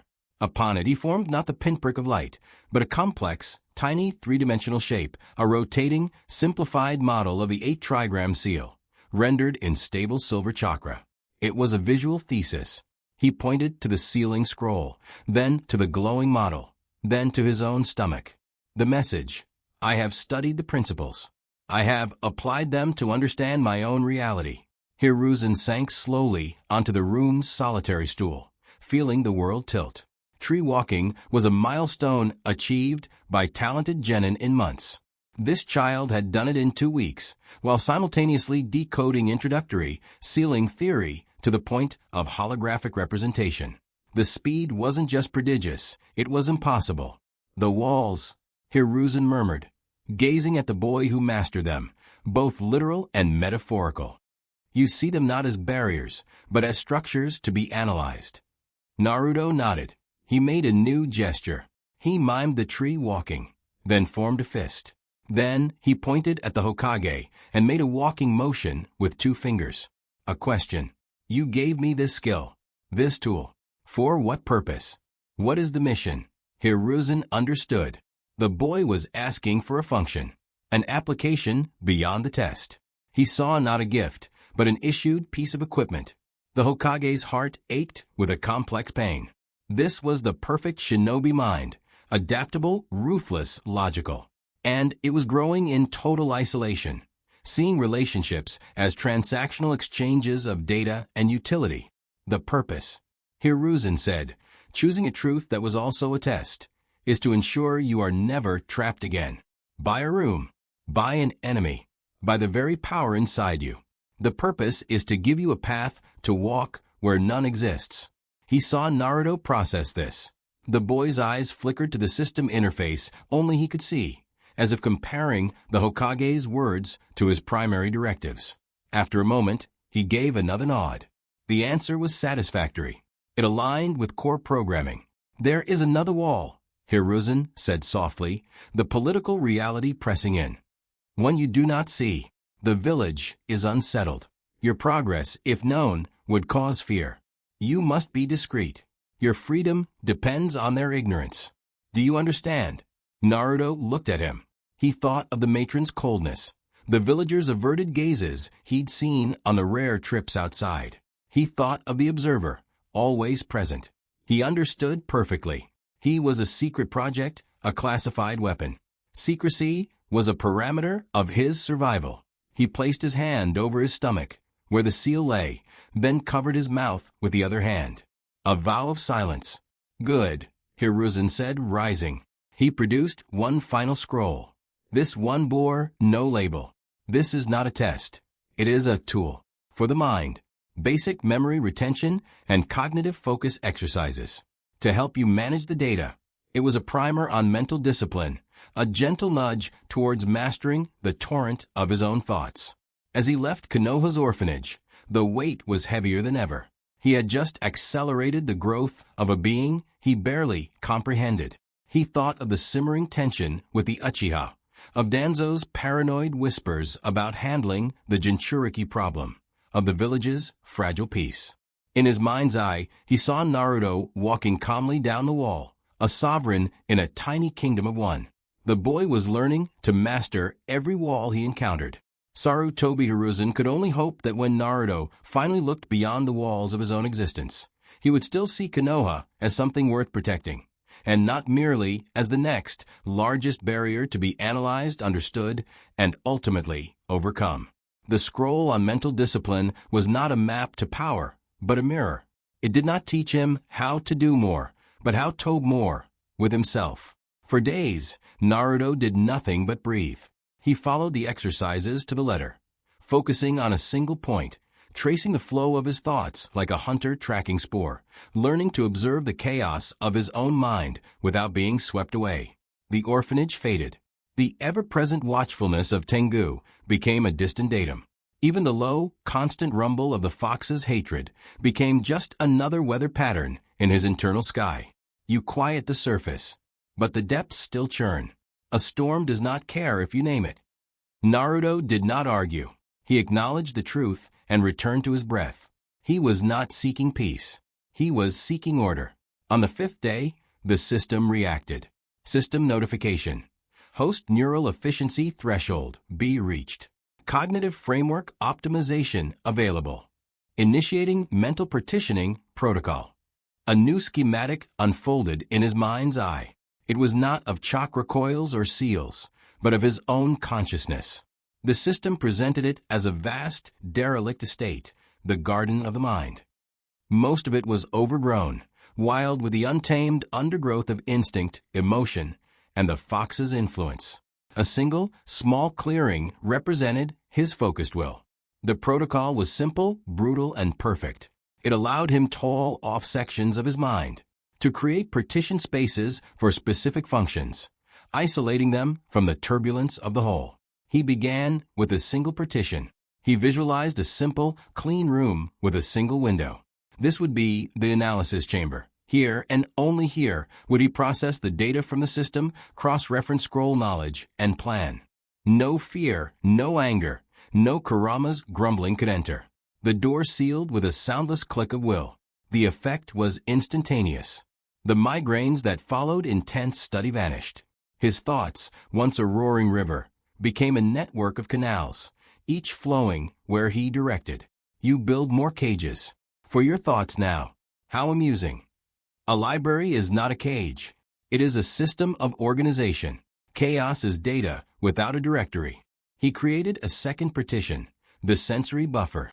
Here the overwhelming input of the world, the smell of antiseptic, the sound of distant crying, the feel of rough sheets could be dampened, examined, and dismissed. The world became less loud. Hiruzen Sarutobi, reviewing Tengu's latest report, felt a new layer of unease. The report was bland. Subject's activity has diminished.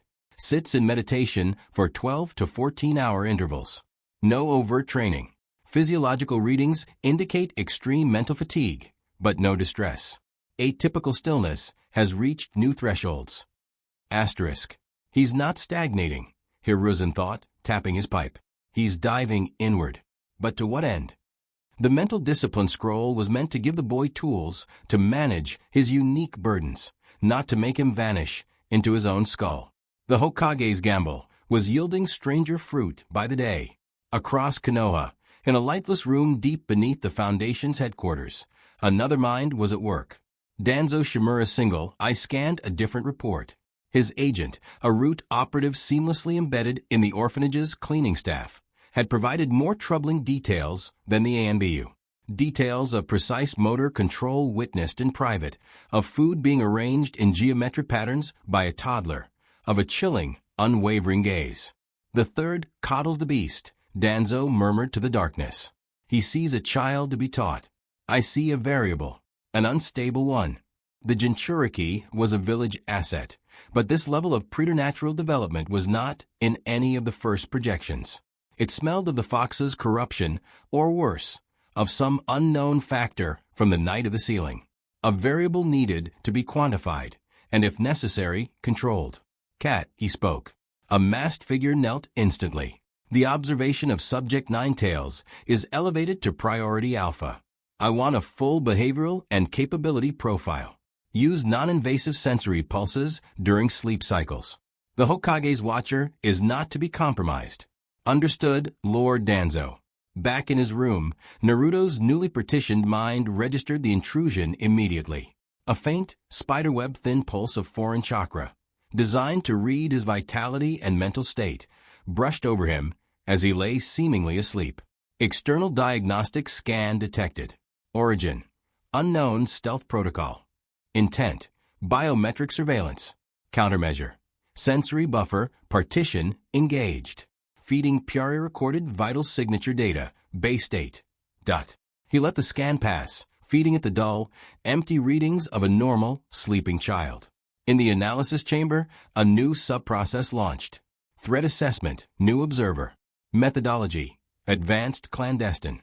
Affiliation: probable root, Danzo Shimura. The game had a new player. Naruto filed the information away. Danzo was a known variable from his meta-knowledge, a radical, a schemer. His interest was predictable, and therefore manageable. As the weeks bled into months, a physical change became apparent. Naruto's blonde hair, never cut, began to grow past his ears, then to his shoulders. It was fine and straight, unlike the spiky mess of his canonical self. The head matron, seeing this, arrived one day with shears. It's unruly. It will harbor lice. It must be cut. Naruto, sitting in his now customary meditative pose, opened his eyes. He did not speak. He simply looked at her, then at the shears, and then back at her. In the pristine silence of his mind, the command was formed. No, it wasn't defiance. It was a simple statement of fact, as immutable as gravity. The matron took a step forward. The air in the room didn't grow cold, but it grew still, as if all the background noise of the world had been sucked out. Naruto's blue eyes held hers, and in them, she did not see a child's rebellion. She saw the absolute, unshakable certainty of a mountain. Her hand, holding the shears, began to tremble. She retreated, muttering about willful wretches. The next day, a different woman entered. She was older, with gentle hands and the lingering scent of herbs. Yugao, the part-time medic who checked on the children. She saw Naruto quietly attempting to finger-comb a knot from his long hair. "That's a difficult task," she said softly, kneeling before him. She pulled a simple, beautiful comb of polished sandalwood from her pocket. It was old, with worn teeth. "My son, he preferred his hair long, too. This was his. He has no need of it where he is now. Would you like it?" Naruto looked at the comb, then at her. He saw no pity, only a quiet offering of a tool for a need she perceived. It was a transaction of pure utility, laced with a kindness that didn't demand anything in return. It was safe. He reached out and took it. His small hand closed around the wormwood. "Thank you," Yugao whispered, not expecting a reply.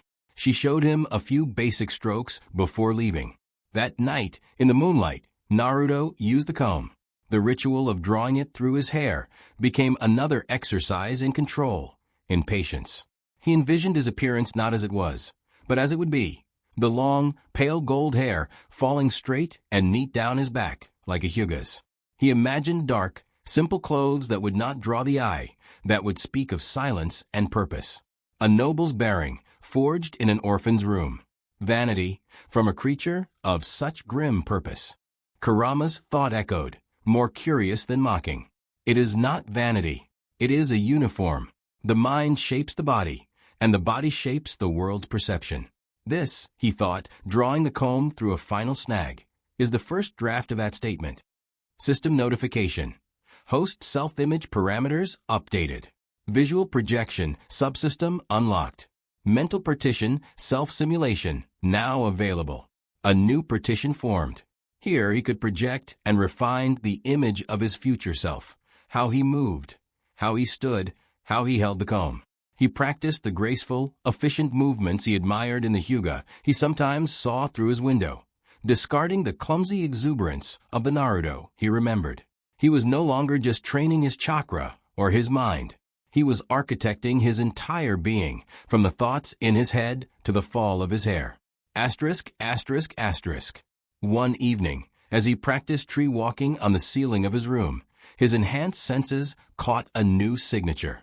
Not Tengu's familiar watchfulness, nor the clinical scan of Root. This was a young, brilliant, and profoundly sad chakra, observing from a nearby rooftop.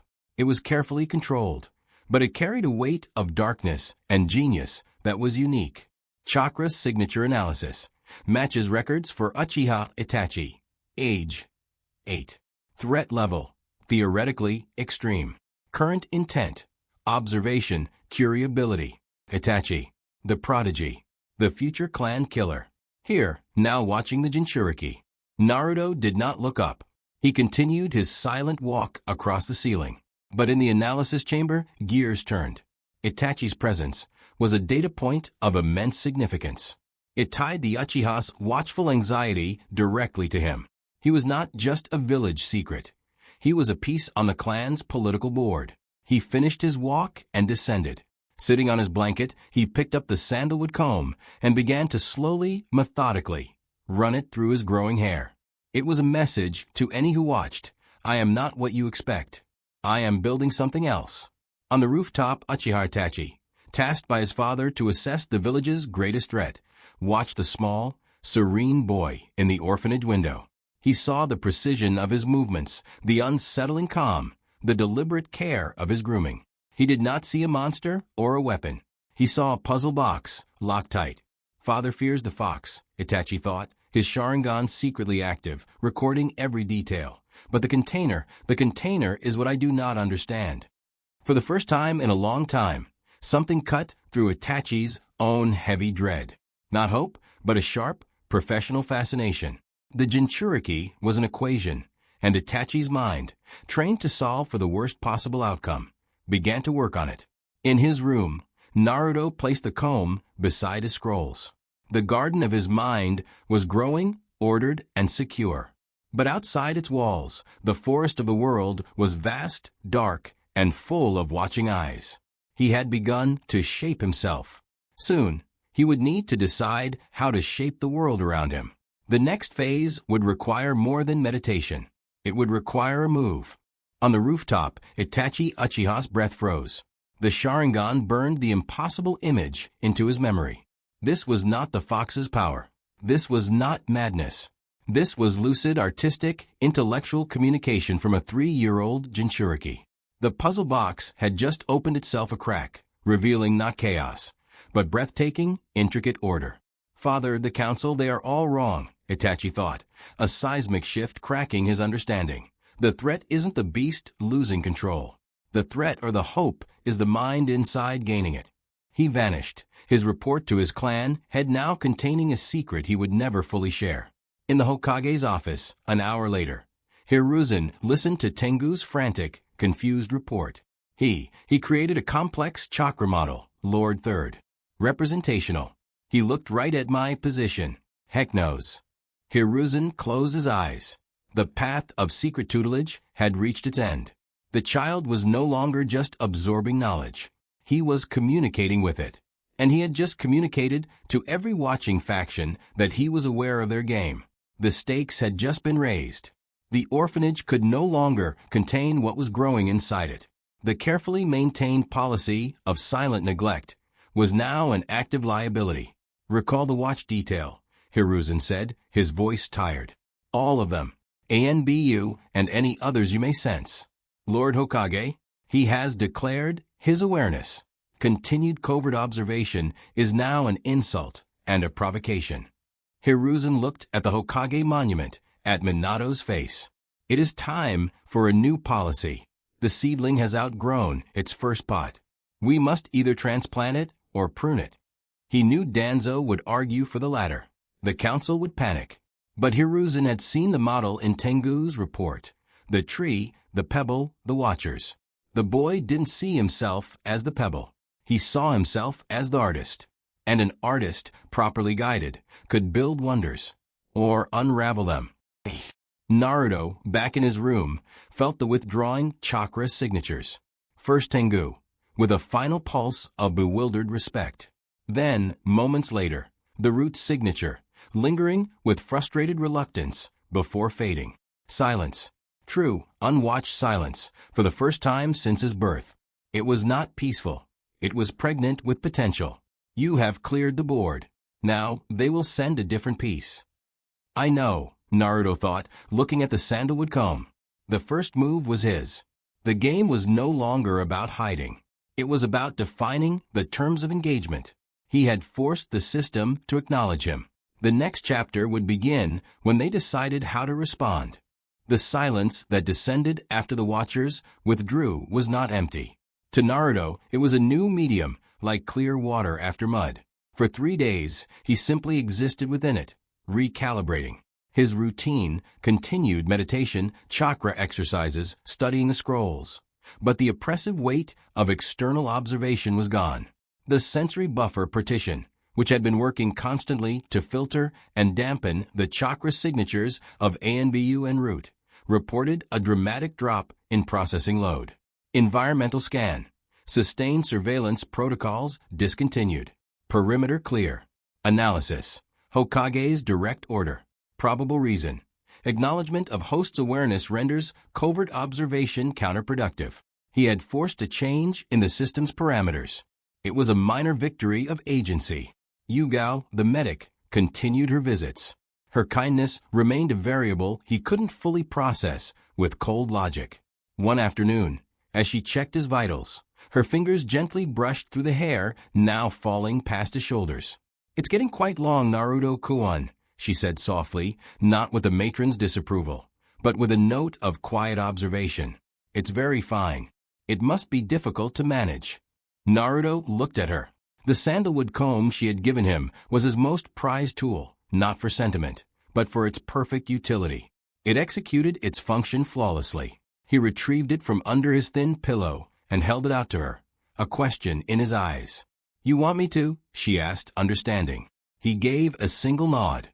She sat behind him on the floor and began to carefully comb through the pale gold strands. Her movements were methodical and gentle, working through the occasional snarl with patience. Naruto sat perfectly still, his mind analyzing the sensation, the rhythmic pull, the separation of strands, the resulting order. It was not pleasure he felt, but a deep appreciation for efficient function and the tangible result of a well-maintained system. "Your mother had beautiful red hair," Yugao murmured, almost to herself, lost in the task. "Long and vibrant, like a flame. They say the Uzumaki clan were known for their strong life force and their hair." She trailed off, realizing she was speaking of things that were likely secrets. She finished her work, tying the hair back simply at the nape of his neck with a spare piece of cloth. "There. It suits you. It looks noble." Naruto raised a hand, feeling the smooth, ordered fall of hair down his back. Noble. It was an aesthetic parameter, a visual signal that contradicted the expected image of a wild, neglected Jinchuriki. He filed the data away. Visual projection, effective. System notification. Host self-image construct updated. Parameter visual distinction refined. Mental partition, aesthetic control subconsciously reinforced. Preening like a bird, Kurama's thought grumbled, but the heat behind it was muted. Habitual rather than aggressive. Does a well-combed fox hunt any better? Perception is a layer of reality. Naruto thought back, his internal voice calm. They expect a monster, chaotic and unkempt. I will present control. Every detail is a statement. The fox offered no retort, only a simmering, watchful silence. Their dynamic had settled into a tense, wordless negotiation, punctuated by brief exchanges. Across the village, in the fortified compound that felt more like a gilded prison, Uchiha Itachi stood on a training ground, his Sharingan deactivated. The image burned into his memory was not of a battle, but of a child's chakra model, a tree, a pebble, watching masks. He had reported the incident to his father, Fugaku Uchiha, the clan head. He omitted the profound clarity he sensed, focusing only on the fact of the Jinchuriki's advanced chakra control and awareness. Fugaku, a man with stern eyes and the weight of a clan's discontent on his shoulders, had listened in silence. A tool that is aware it is a tool, Fugaku had finally said, his voice low. That is more dangerous than a mindless weapon. The village keeps its greatest threat locked away, yet allows it to think. What is the Hokage plan? Itachi had no answer. His father saw only political utility and threat assessment. But Itachi, who had seen the quiet order in the Jinchuriki's demonstration, saw something else, a mirror. Here was another child shaped by immense, invisible pressure, living a life of profound isolation for the supposed good of the village. The parallel to his own path, bearing the secrets and sins of the clan to prevent a war, struck him with painful clarity. He was a double agent, spying on his own family for the village that distrusted them. The Jinchuriki was a contained entity, watched by the village that feared him. Both were alone. Both were sacrifices on the altar of Konoha's stability. He is not what they fear, Itachi thought, staring at a lone crow circling overhead. The beast is a power. The boy is a will. And a will cannot be controlled forever. In the darkness beneath the Hokage Tower, in a room that official maps did not acknowledge, Danzo Shimura received a different report. The observation was terminated on Sarutobi's order, his root operative stated kneeling. The subject's last observed act was a sophisticated chakra construct, demonstrating comprehension of his observed status. Physical development continues to exceed norms. Hair is grown long, well kept. Demeanor remains aberrantly calm. Danzo's single visible eye narrowed. Sentiment. Sarutobi's sentiment for the fourth son was a blinding weakness. The boy was not a child. He was the Ninetales cage. A cage that was not only strengthening, but developing a distinct consciousness. This was an unpredictable variable. Awareness invites ambition. Calm masks calculation, Danzo said, his voice like dry leaves. The Uchiha fester in their compound, plotting their rebellion. And now this entity grows in the village's heart. Sarutobi hopes to guide it. I see only a second calamity waiting to be born. He made a decision. Maintain perimeter surveillance. Do not approach, but begin contingency planning. Catalog all sealing artifacts in the storage. If the Hokage's guidance fails, we must be prepared to recontainment. Permanently. Back in his room, Naruto reached a conclusion. The silent pause was a strategic window. The Hokage was reassessing. Danzo was plotting. The village continued its life, oblivious to the small storm growing in its orphanage. He could not remain passive, waiting for their next move. He needed to expand his dataset. He needed to observe the system he was meant to be part of, not from reports or scrolls, but directly. That night, he enacted a new protocol. Using the chakra adherence skill refined to near silence, he became a ghost in his own home. He slipped from his room not through the door, but through the high, small window, his chakra-glued hands and feet making no sound on the stone and wood. He moved across the orphanage's outer wall like a shadow, then dropped into the darkened alley below. For the first time in his 3 years of life, Naruto Uzumaki was outside, unsupervised. The village of Konoha at night was a veil of shadows and muted sounds. He moved with precise, efficient grace, his dark, makeshift clothing blending into the gloom. His long pale hair, the only bright spot, tied tightly back. He was a small, silent observer, mapping routes, noting guard patrol patterns, feeling the ebb and flow of the village's nocturnal chakra. His destination was not random. He navigated towards the central, bustling memory of the village, the Hokage Monument. It was a symbol of the system's hierarchy. As he reached the base of the cliff, he began to climb, not with the slow care of a beginner, but with the steady, vertical gait of one for whom gravity was a negotiable law. Minutes later, he stood on the stone head of the fourth Hokage, his father. The wind was stronger here, pulling at his hair and clothes. Below, Konoha spread out like a circuit diagram, lit by scattered points of light. He sat, cross-legged, on the stone forehead. He did not feel awe or connection or sorrow. He felt location, perspective. He was above the system, literally and figuratively. System notification. Geographical data expanding. Village layout mapped. Security patrol cycles logged. New objective suggested. Continued environmental familiarization to optimize future mobility. From this vantage point, he could also see the cluster of buildings on the village outskirts, darker and more tightly arranged, the Uchiha compound. Another pressurized subsystem within the larger whole. A new chakra signature flickered at the edge of his awareness below. Not a patrol. A single, familiar, brilliant fire. Itachi. He had been followed after all, or perhaps their paths had converged by the logic of the night. The young Uchiha was observing him, observing the village. Naruto did not look down. He acknowledged the presence with a slight tilt of his head. He knew he was seen. It did not matter. This was not an act of stealth, but of declaration. He had left his cage. He had climbed to the highest point. He was looking at the world that feared him, with calm, analytical eyes. After an hour, as the first hint of gray touched the eastern sky, he descended. He returned to the orphanage the way he came, slipping back into his room unseen. He sat on his bed, the night's cold still on his skin. The chapter of passive containment was irrevocably closed. He had taken the first, real step into the wider world. The next move belonged to the village. Would they try to put the ghost back in the bottle? Naruto picked up the sandalwood comb and began to methodically undo the wind-tangled mess of his long hair, restoring order strand by strand. He was no longer just the experiment. He was the scientist, and the entire village had just become his laboratory. The silent return to the orphanage was not an end, but the closing of a data-gathering loop.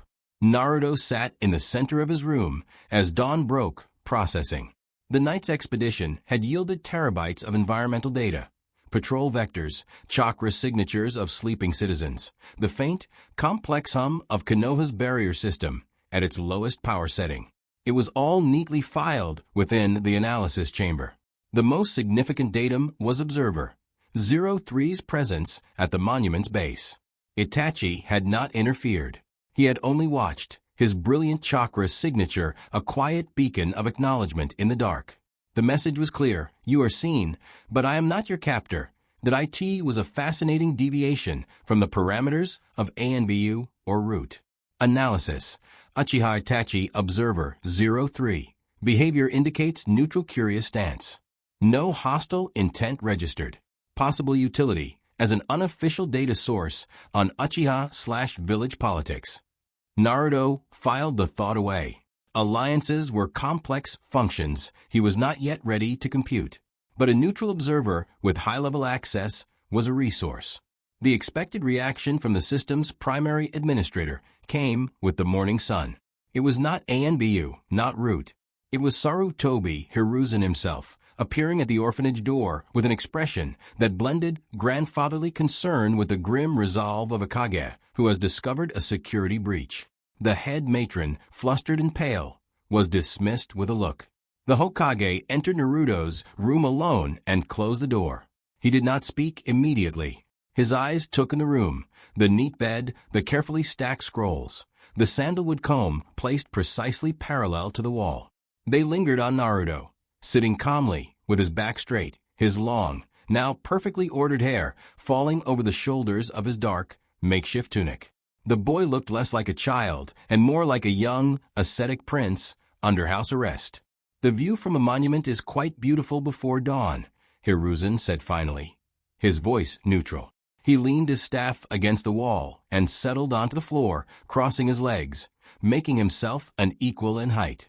"The village looks peaceful from up there." Naruto met his gaze. Denial was illogical. The Hokage was stating a fact to establish a new baseline. He gave a single, slow nod. "It is also a restricted security area after dark," Hiruzen continued, his eyes sharpening. "The patrols you mapped have a purpose. You circumvented them. You left a designated containment zone without authorization. These are not the actions of a child at play. They are the actions of a shinobi on a reconnaissance mission." He let the words hang, watching for any flicker of fear, defiance, or pride. He saw none, only the same analytical focus. Why? The Hokage asked. Naruto considered. Lying was inefficient. The truth was a better tool. He raised his hands and began to construct another chakra model in the air between them. This one was simpler, a small, glowing cube to represent his room. Arrows of light pointed inward at it from all sides, labeled with tiny glyphs for Yenbyu, Root, and Uchiha. Then, the cube expanded, bursting the arrows. A single, small figure walked from the cube to a simple representation of the Hokage monument. The figure then turned and looked back at the cube, now seeing the entire village network around it. The message was clear. The observation parameters became a known constraint. To understand the full system, I had to step outside the test environment. Hiruzen's aged face was a mask, but his eyes were chasms of tumultuous thought. The boy wasn't being rebellious. He was conducting independent field research. He was applying the lessons on chakra control, sealing theory, and tactical awareness with a terrifying, seamless logic. You understand that your unique status makes such excursions dangerous, Hiruzen said, choosing his words with the care of a bomb disposal expert. Not just for you. If you were seen, if you were provoked, the power within you could react. The village's fear, which is currently a passive thing, could become active. Panic is a weapon that wounds both holder and target. Naruto nodded again. He understood cause and effect. He had calculated the risk of Kurama's interference as low. Their current tense equilibrium was stable. The risk of being seen by a civilian was minimal given his route and timing. The primary risk had been the Hokage's reaction. He was now experiencing it. The old policy has failed, Hiruzen admitted, a sigh deflating his shoulders. You cannot be both a secret to be hidden and a mind to be educated. The contradiction has created this. He gestured at Naruto, at the model, at the palpable intelligence in the room. Therefore, a new policy. You will have a teacher, a proper one. This was a significant new variable. Naruto's interest sharpened. He is eccentric. He is often absent, but he is powerful, knowledgeable, and he understands what it is to carry the weight of a village's destiny upon himself, Hiruzen said, and a note of true, strained affection entered his voice. He was your father's teacher. He will be yours. His name is Jiraiya. Data retrieval. Jiraiya of the Sannin. Student of Sarutobi, Hiruzen. Teacher of Namikaze, Minato. Renowned summoner, sealing master, author. Threat level, extreme. Affiliation, Konoha loose. Predicted behavior, highly erratic. The system's dossier aligned with Naruto's meta-knowledge.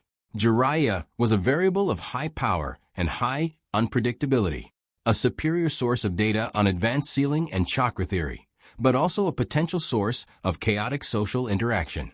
He is not in the village at present, Hiruzen continued, but he has been informed. He will come. Until then, the Hokage's gaze grew steely. Your excursion stop. This is not a request. It is a condition for this next phase. Your training must be structured, not self-directed in the shadows. You will remain here, but your studies will intensify. I will provide the materials.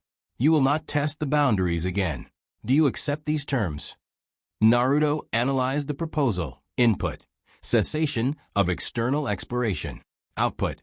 Formalized high-level tutelage from a premier expert, plus increased resource allocation. The exchange was suboptimal. He preferred continued freedom, but the potential gain in knowledge was significant. The Hokage was offering a legitimate pathway to power in exchange for a return to observable containment. He extended his hand, palm up, and generated a tiny, perfect replica of the Hokage's hat in chakra. He then placed it over the small figure in his earlier model, who was standing on the monument. The figure gave a sharp, military nod. The terms were accepted. Sovereignty acknowledged. Hiruzen's smile was thin, but held a shred of relief. Good. We understand each other. He stood, retrieving his staff. The teacher will come. Prepare yourself. His methods will be unorthodox. After the Hokage left, the orphanage did not return to its old rhythm. The matron, clearly terrified by the Hokage's personal visit, now looked at Naruto with something closer to superstitious dread. She no longer entered his room, leaving his meals and clean linens at the door. Yugao, however, remained constant. During her next visit, she brought not just her medical kit, but a small, dark blue yukata of good quality, child-sized. "It was my son's," she said simply, her voice soft. "It is a dark color. It will not show dirt. It is better than what you have made for yourself." She helped him into it. The fabric was soft, well-tailored. It fell straight from his shoulders, the dark blue a stark contrast to his pale hair and eyes. Combined with his erect posture and calm demeanor, the effect was immediate. He looked like a young scion of a noble house in exile. As she combed his hair again, she spoke softly. "Change is coming, Naruto-kun. I can feel it in the village air. Be careful. Even the most well-meaning plans can go astray." It was a warning from a gentle soul who had seen tragedy. He stored it as a pertinent data point on human irrationality. "She fears for the fledgling bird being pushed from the nest," Kurama mused as Yugao left. "She does not realize it is not a bird, but a hawk that has been studying the shape of the sky from its cage."